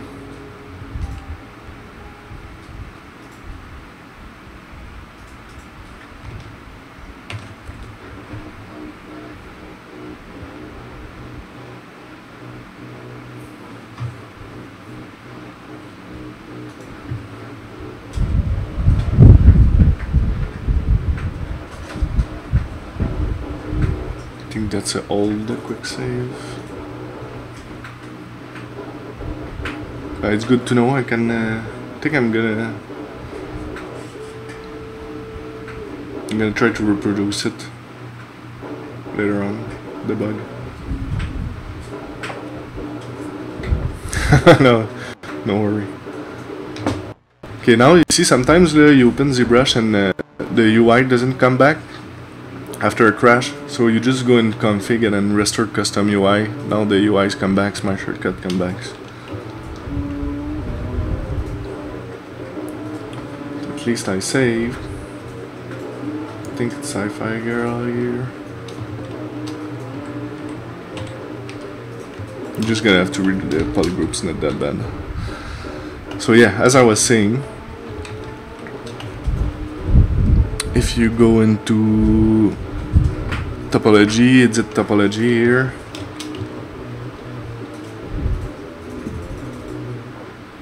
Oh, it doesn't like it. Okay, fuck it, I'm just gonna create the mesh and don't mess around with this anymore.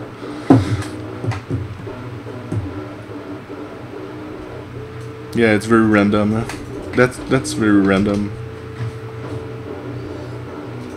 But at least I know how to.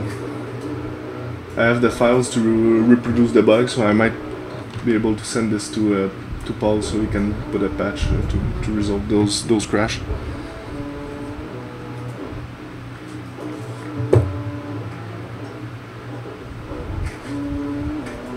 But sometimes when it crashes, it creates those Z project, which is awesome. But I don't know if I'm gonna be able to load it though. It might be broken.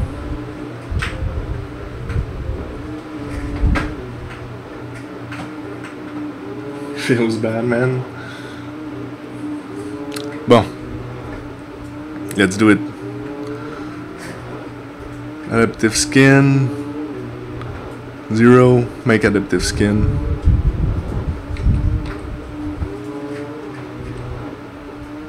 Okay, bad idea. Delete all. Skin recover, that's not good. Delete all. I'm just gonna load my tool.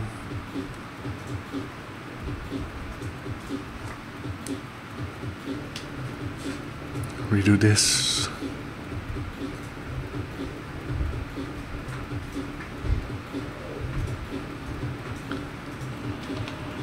Oops.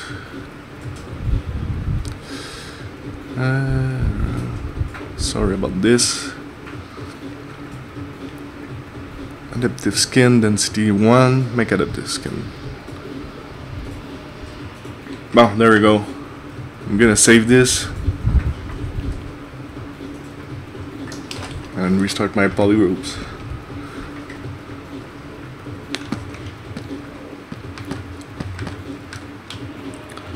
So what another thing you can do is if you don't want to select any vertices or edge, you just over an edge and you press do nothing. So now it's gonna affect only the faces, so I won't be adding or deleting anything.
So yeah, that's a bit time consuming and not the funniest part, but when it's done it's easier to work with.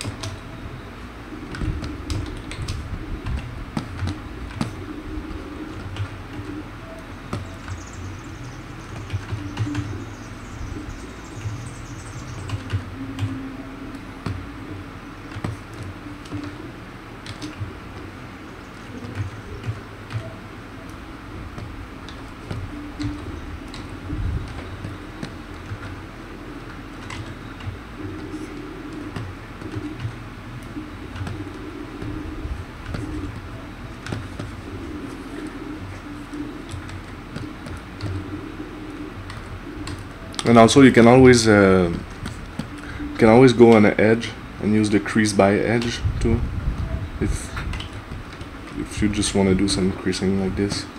But the thing is, what's cool about the polygroups techniques, that if you lose your polygroup is your creasing, it's very easy to just go and crease by polygroup. This here.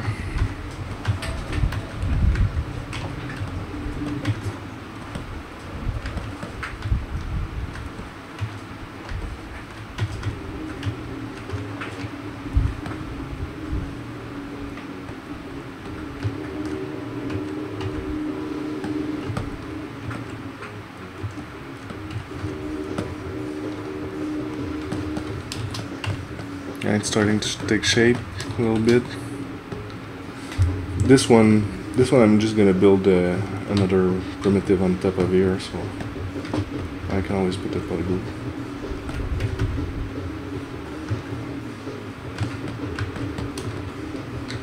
And 2 polygroups here.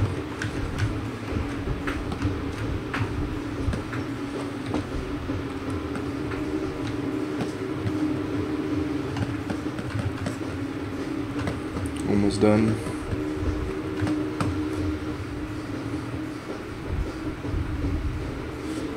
Yeah, some color.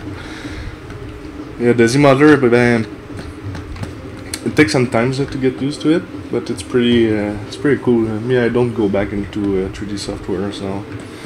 Like the goal here is I press Alt and then draw up polygroups like this, and when it's white, it's like a selection. And then when you click with the polygroup option on, with a single poly, when you click on it, all the selection, the white polygroup is gonna have a new polygroup. And then now I release everything on my keyboard. If I press Alt a couple of times, it's just gonna put a random polygroups on it.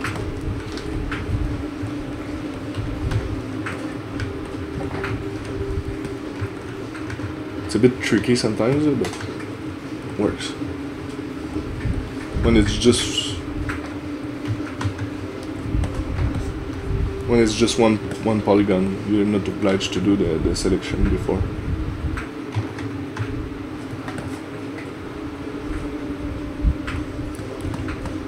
I do polygroups for the creasing, because after I can just go and crease by polygroup here, and then you see what it does. It creases all the border of the polygroups.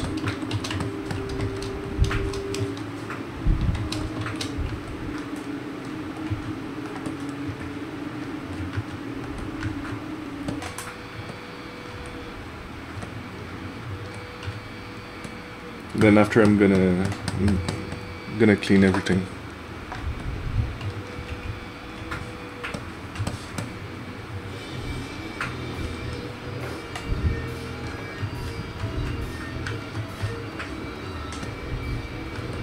It's gonna be one huge face.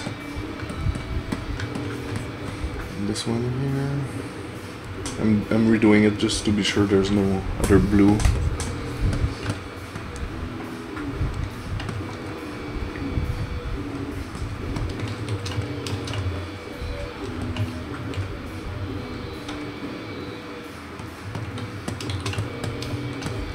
So yeah, now it looks like this. It's not perfect. Still need to clean up. But it's starting to look like the shape I want. I can always also go iron subdiv and maybe crease it a little bit more, like this. And now what's cool when it's low res like this, you can just move your vertices like this, and it kind of it's not hard. It doesn't get all smoothed out. You can always use the clip curve.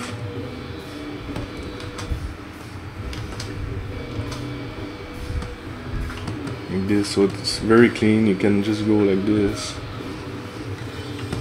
and then reshape a little bit what you want.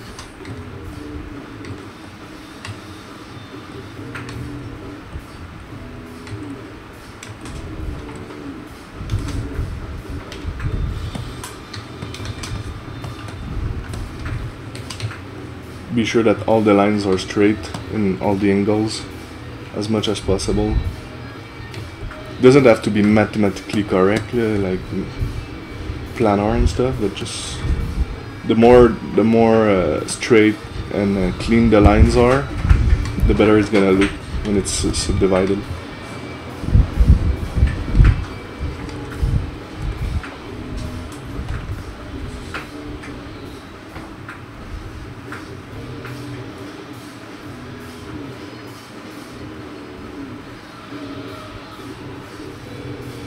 If I wanted to cut this part into 2 pieces, but you can just hide a portion like this and then split it and then start to work on the polygons. Add thickness maybe.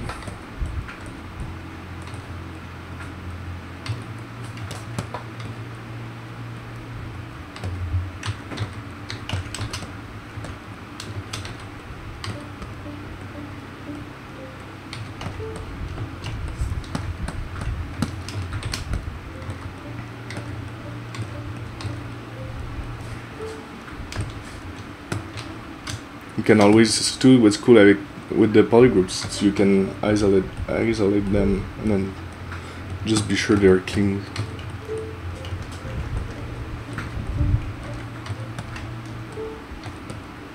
You have nice curves, nice straight lines.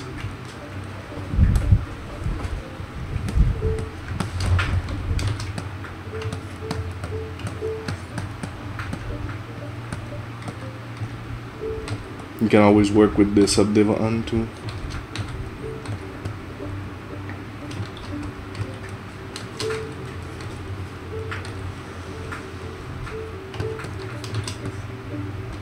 I'm just gonna save this quick.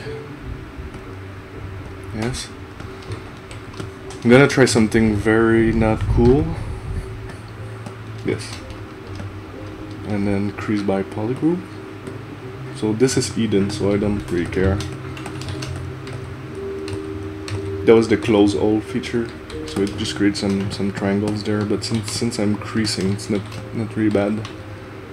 And what I can do also, you see this edge is not really nice, so I can just inset this whole part. I don't know if it's gonna work. Polygroup, I would say polygroup border, so it's gonna go to up to the border of the polygroup and set the region, or polygroup island, I think it's what I was looking for. And then crease by polygroup. So yeah, you see now the edge is nice, and then the wobbly triangles there, we won't see them, but at least we have a nice edge now.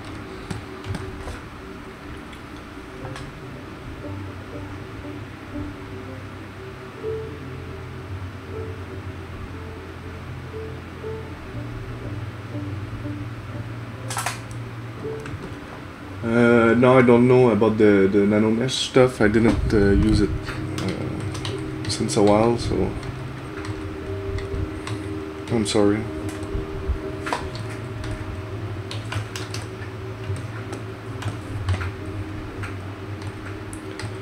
Okay, so now there's multiple options I could do. I could use the Boolean system to create cut some parts, which I think is what I'm gonna do. Because what's nice about the Boolean system is that it's non-destructive.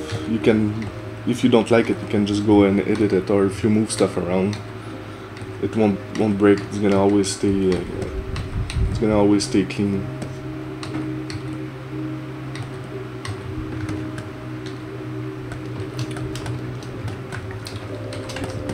So let's say, like if I look at my concept, I have a couple of lines here, so what I can do,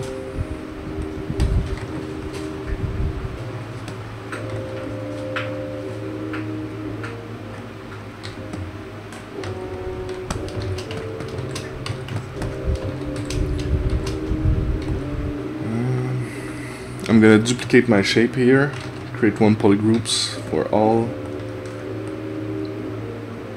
and then just uncrease all. Use the Z modeler to insert an edge, an edge loop here, and then I'm just gonna take those polygons, and if I extrude them and then press Ctrl, you see it separates the new polygons. So after I can just auto group, delete the rest, and then extrude this quickly inside with all the polygons, all polygon here. It's gonna be inverted because I'm extruding from the other side.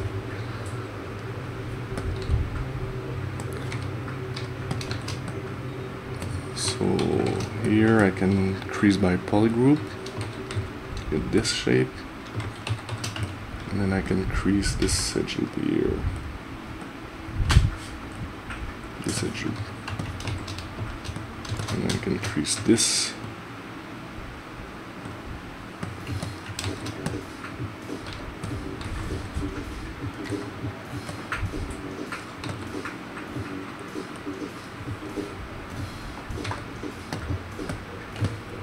Now I have a nice clean intersection, and I can still edit it, or if I want to pinch it.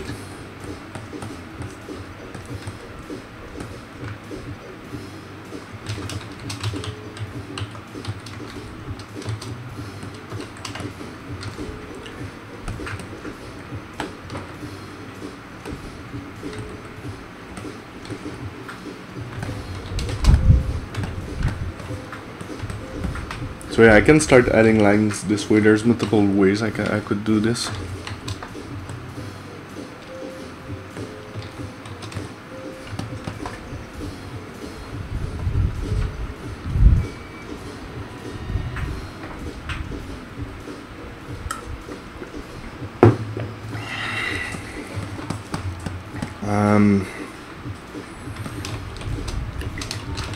I could do it by polygons too. If I just take this shape and set it the polygroup island here, I can just go ahead and extrude, but that's, I know what it's gonna do. The poly loop here, it does this weird shape, so I have to crease the inside. That's a bit annoying. Not the edge loop complete. Partial, so it doesn't go all the way through.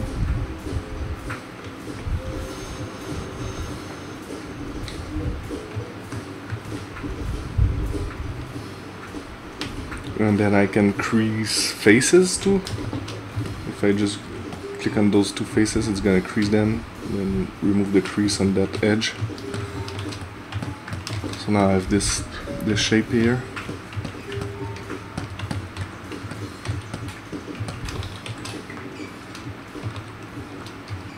Yeah, if you are not in solo mode, then you're in live Boolean, you're gonna see this dash line. This is because I'm in live Boolean mode. But if you go in solo mode, you can just get back to your original polygroups looking.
Um,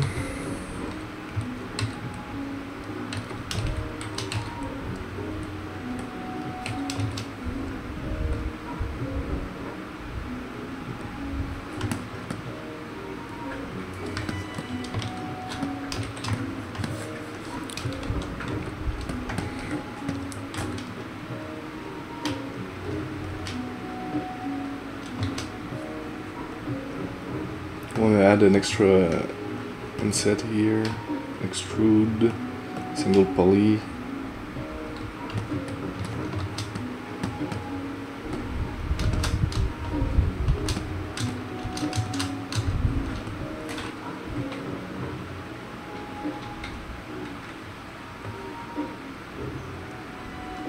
Never remember the shortcut for the visibility display visibility grow. I can crease this.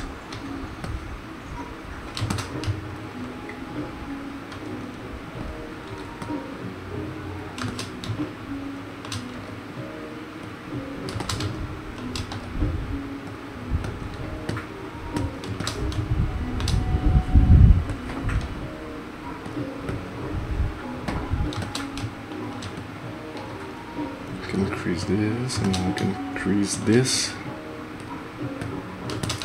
The end.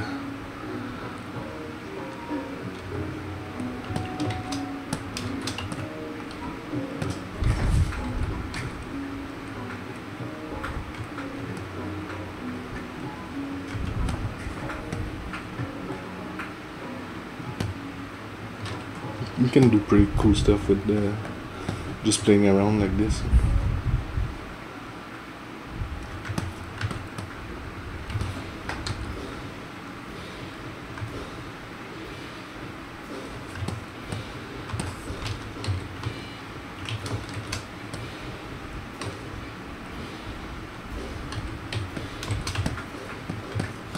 Perfect. We'll see another things I can try. I'm just gonna duplicate it because that's gonna create a big mess. We have the panel loop here, so it's gonna create one panel per each polygroups. And then you can, let's say, three loops per edge. It's gonna be fine. Then I don't want to polish it, so I just want to create the panel loops like this. So now you see there's an option here called doubled. If double is on, it's gonna create a hole in between all the polygroups, and if it's off, it's gonna fill in between the polygroups. And now that's not very nice, so what you can do is crease by polygroup again, so everything's become sharp again.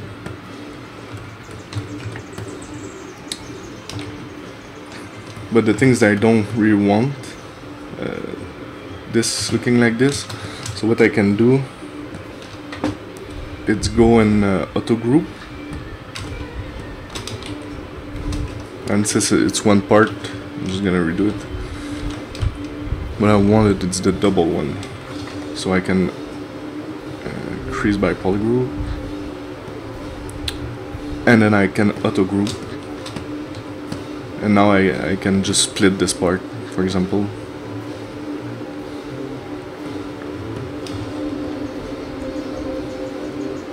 And then hide this thing, so I can create some panel like this. Or I could even like use the Boolean like this and then just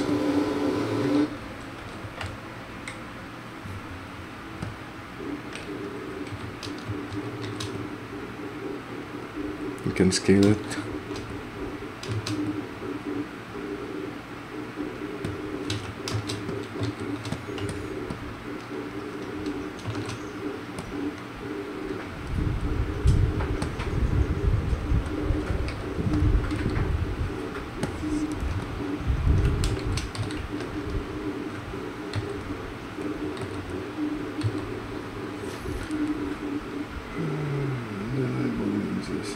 wicked things. You can live Boolean panel. Yeah, you can Boolean anything. That's what's crazy about this.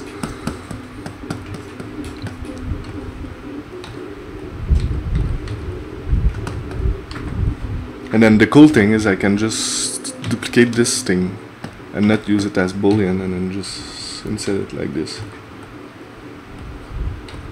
And it makes it kind of an edge. And it's still all low res. That's what's cool. It's still all dynamic subdiv, so it's very easy to edit and then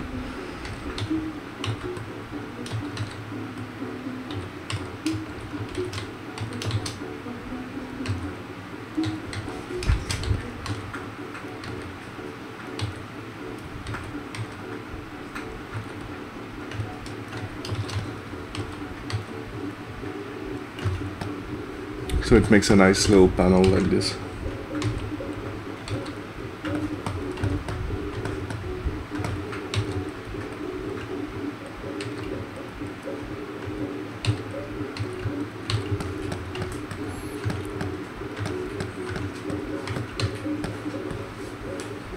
You can go and take any panel I did and then just split them.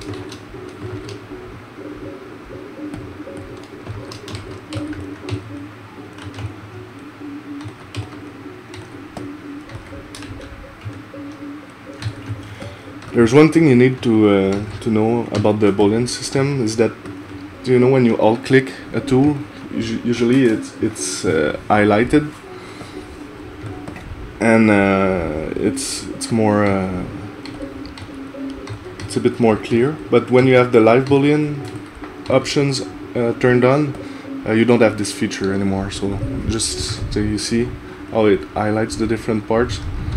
And if you put it back, that doesn't work with the Boolean rendering. Just to be aware of this.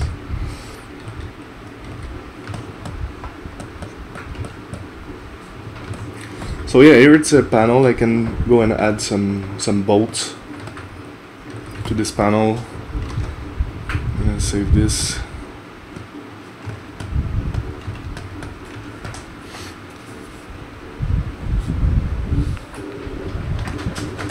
Let's say I want to put some bolts in there. I have my brush. I don't know if it's gonna work because I just reset my UI. Yeah, it doesn't work. I'm just gonna load it manually. It's because when I copy paste the shortcut, it doesn't work anymore, so I need to remake them. Not a big deal, but I need to remember where I put it though. I think it's this one. Yeah. So that's my IMM brushes I used. That's all the one I used for the gas mask dude. So let's say I take this one. And I'm just gonna start to put one here. Like so.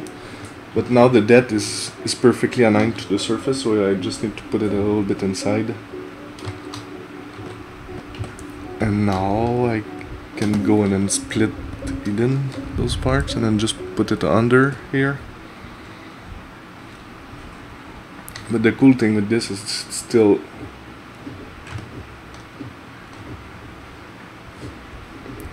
it's non-destructive.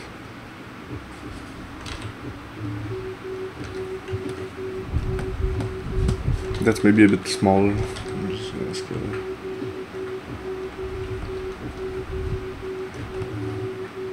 I'm Control-Shift clicking to duplicate them.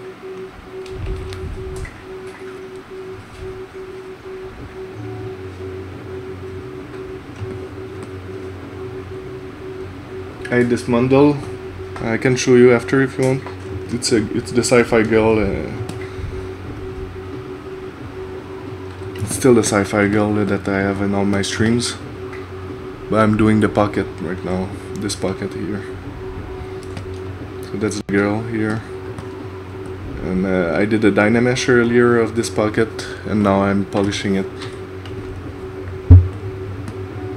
like this. with some of the Boolean feature and stuff.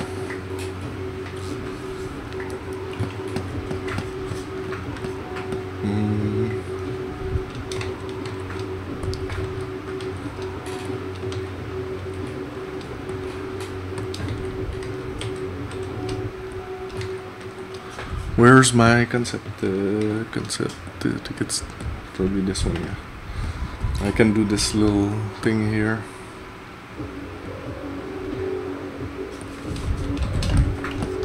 I'm just gonna duplicate my shape. Go in solo mode. Take those polygons. Extrude them with control clicking, so it detaches the polygon. And delete the hidden here.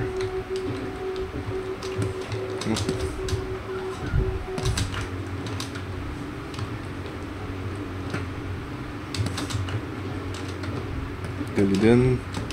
Now I can create some thickness here. Then crease the edges.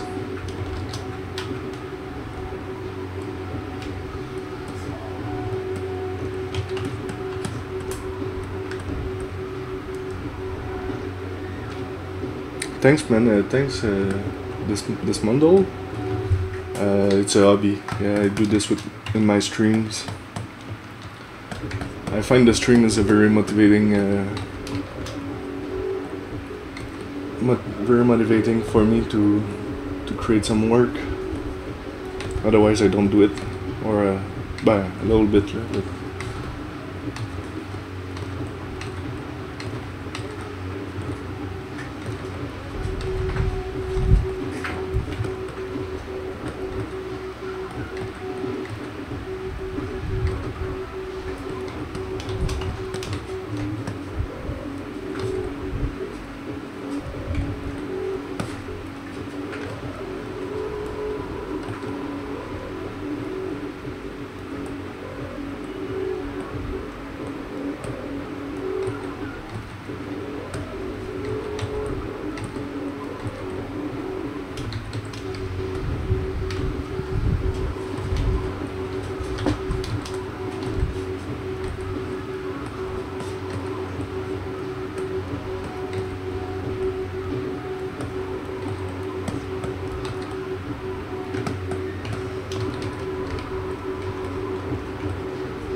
you see sometimes, because here the creasing, I have some creasing, but I have some a lot of edge close together, so the creasing is more tight here than here.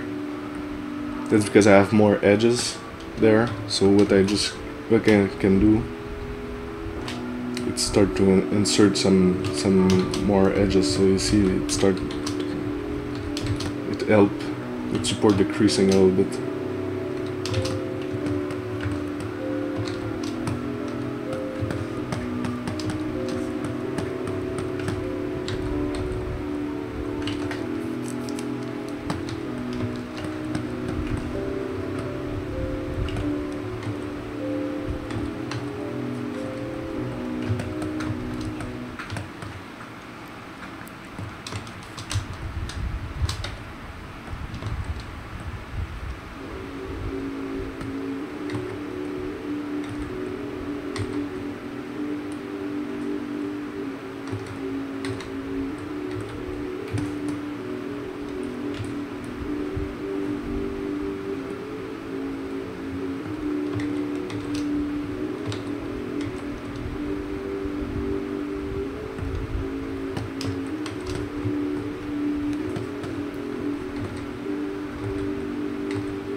Another thing is that here I can just merge those panels together. So I'm gonna put it down. I need to put the screw down too, so they are under it. Then this one I need to put it on start, so the Boolean start here. I can go take the other panel. If I shift click on the arrow here, put it on the bottom. And then I can just merge down here. So now I have two panels and the Booleans still work. And I can go and take my brush and then start adding other bolts here.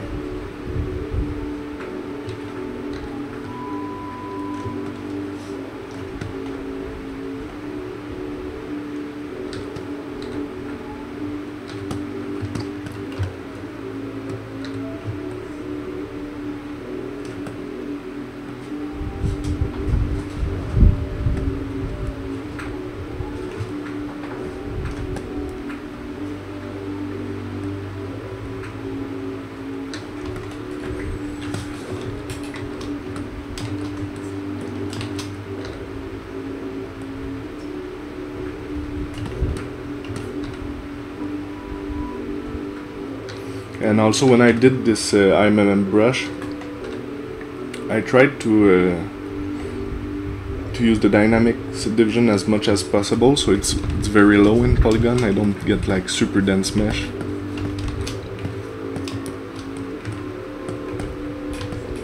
I could go and take this one too here.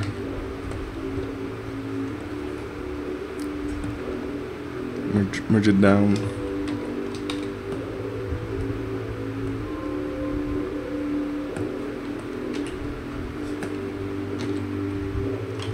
I have other stuff too in this brush here. This one's cool.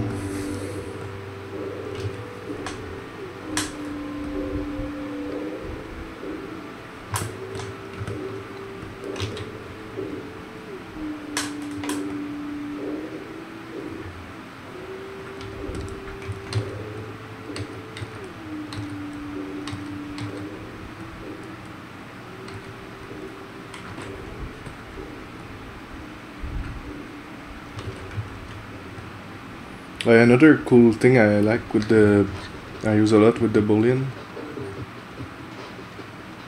I'm just gonna place this. Is that if you alt click on a mesh, it's gonna select that mesh. But if you alt click inside a Boolean, it's gonna select the Boolean. So that's very useful.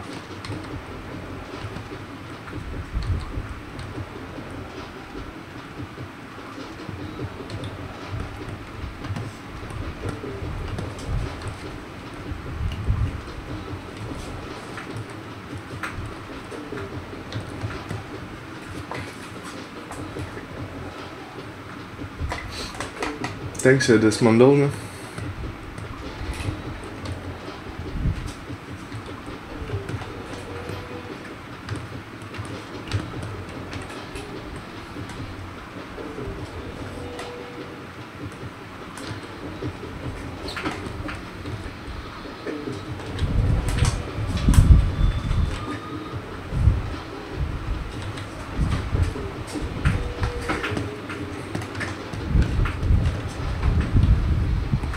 that brush selector is very cool too.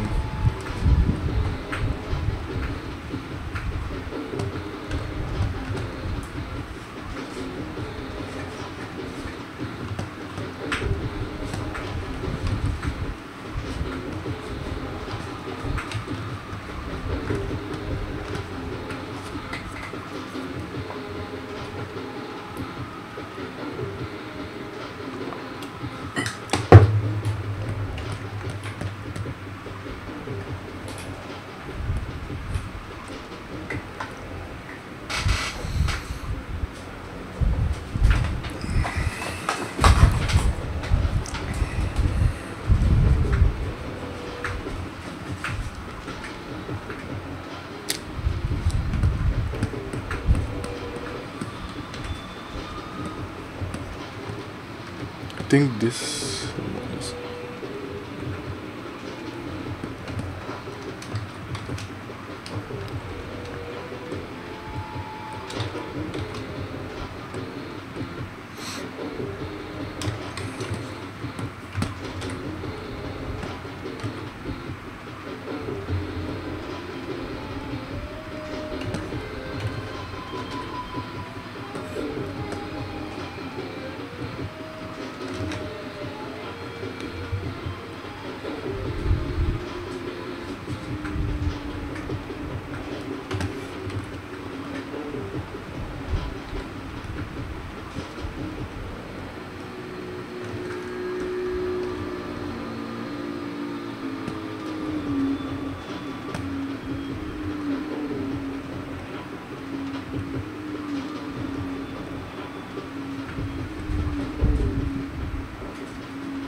Okay.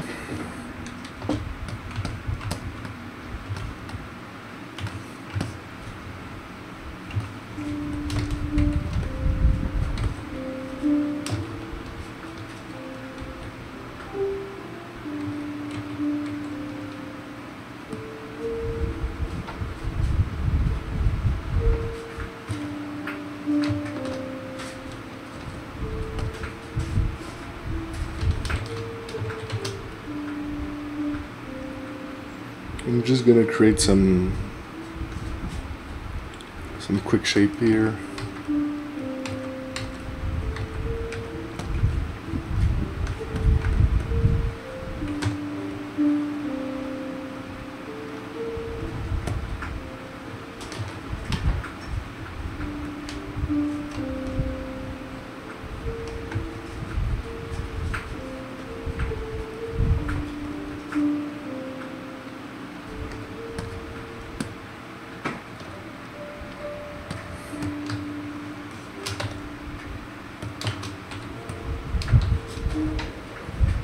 I'm just gonna crease it all.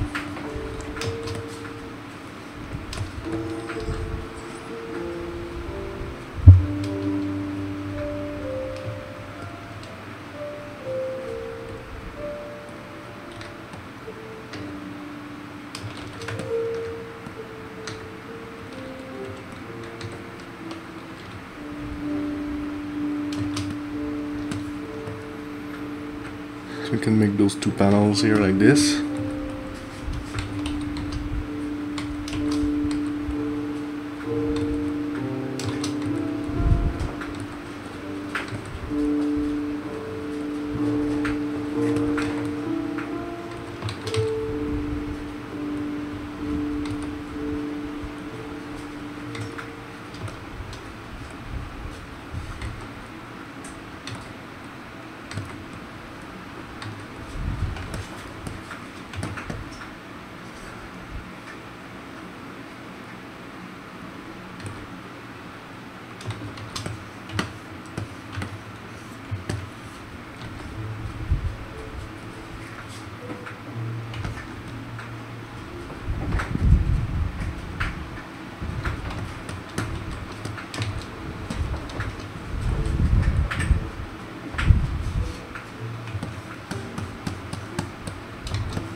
Hey, Madge Muffin. How it's going?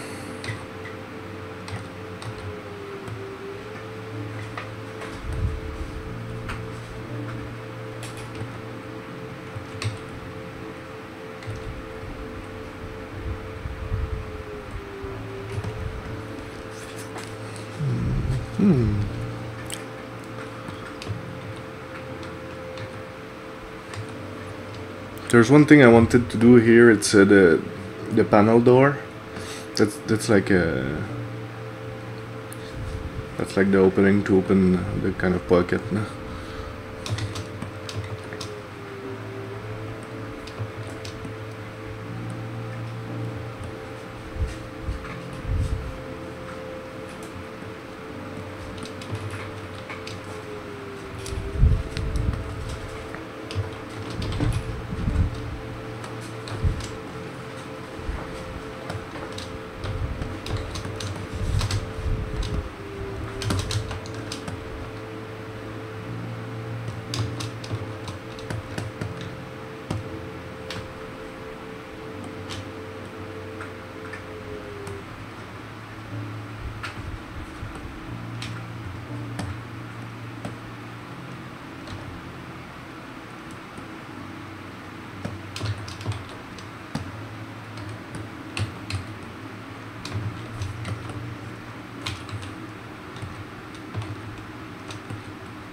That Q mesh thing is very nice too.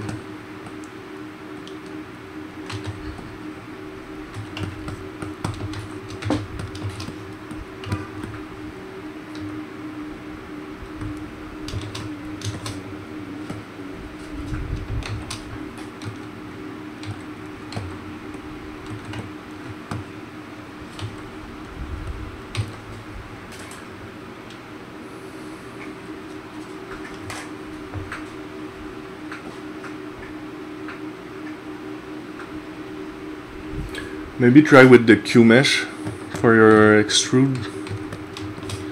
I think the extrude one doesn't auto merge, but the Q mesh does auto merge the faces together.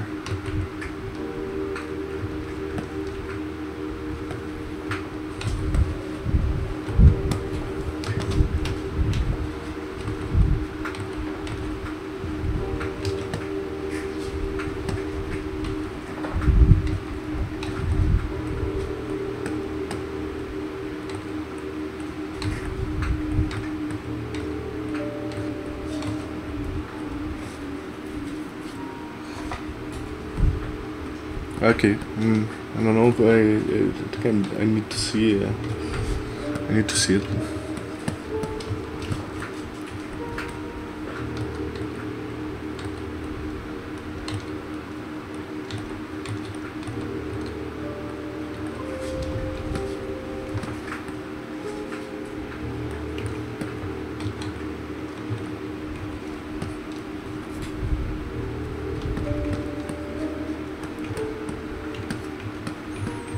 This is starting to look a little bit more like the concept.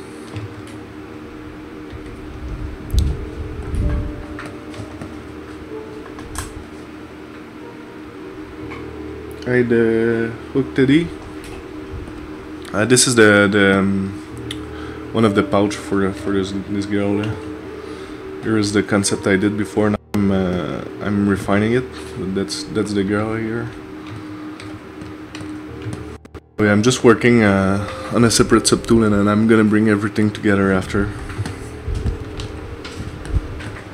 There's this plugin here. It's a subtool master.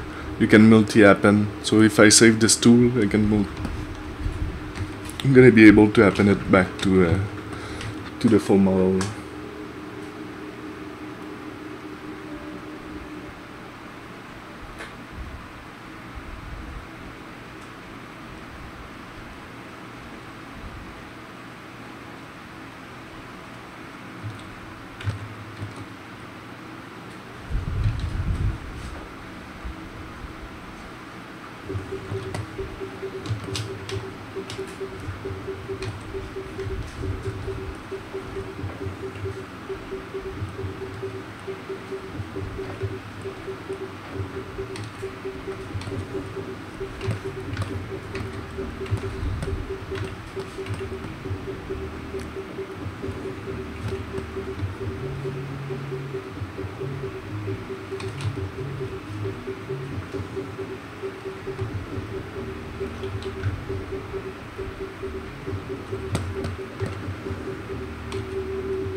Yep, it's 4:08.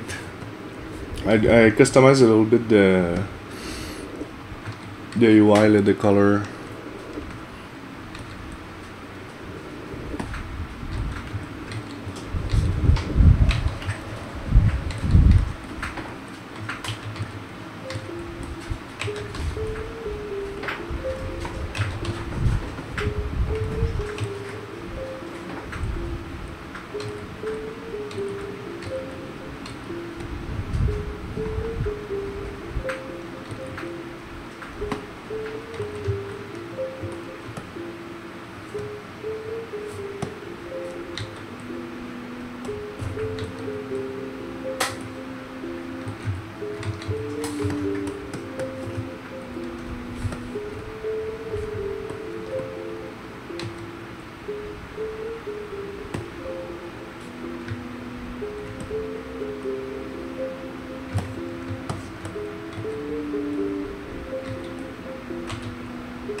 So yeah, I'll finish the stream in about 10 minutes. So yeah, if you have any question or anything, don't hesitate.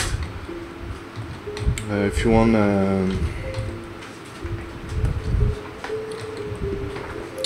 to ask any question outside of the stream too or anything, don't hesitate to contact me. I have my Facebook down the video.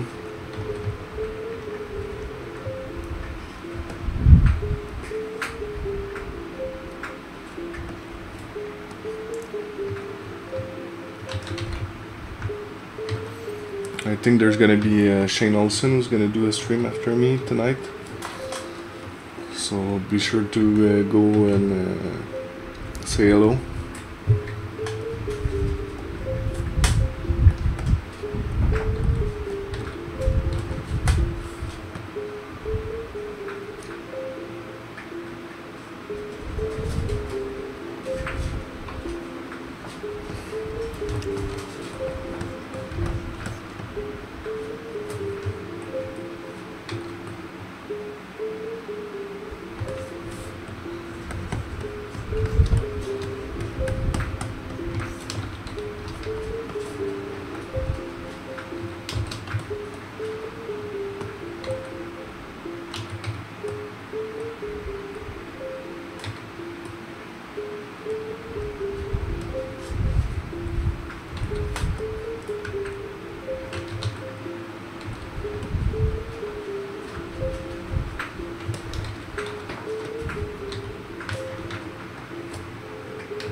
How much longer this piece? It's almost done. I'm doing those panels, more lines, and yeah, I'll call it done. I'm gonna add some IMM detail too, like this, with my IMM brush.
Yep.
So yeah, that's it for today. I'm just gonna finish this piece and then put it back on her. Just gonna save it.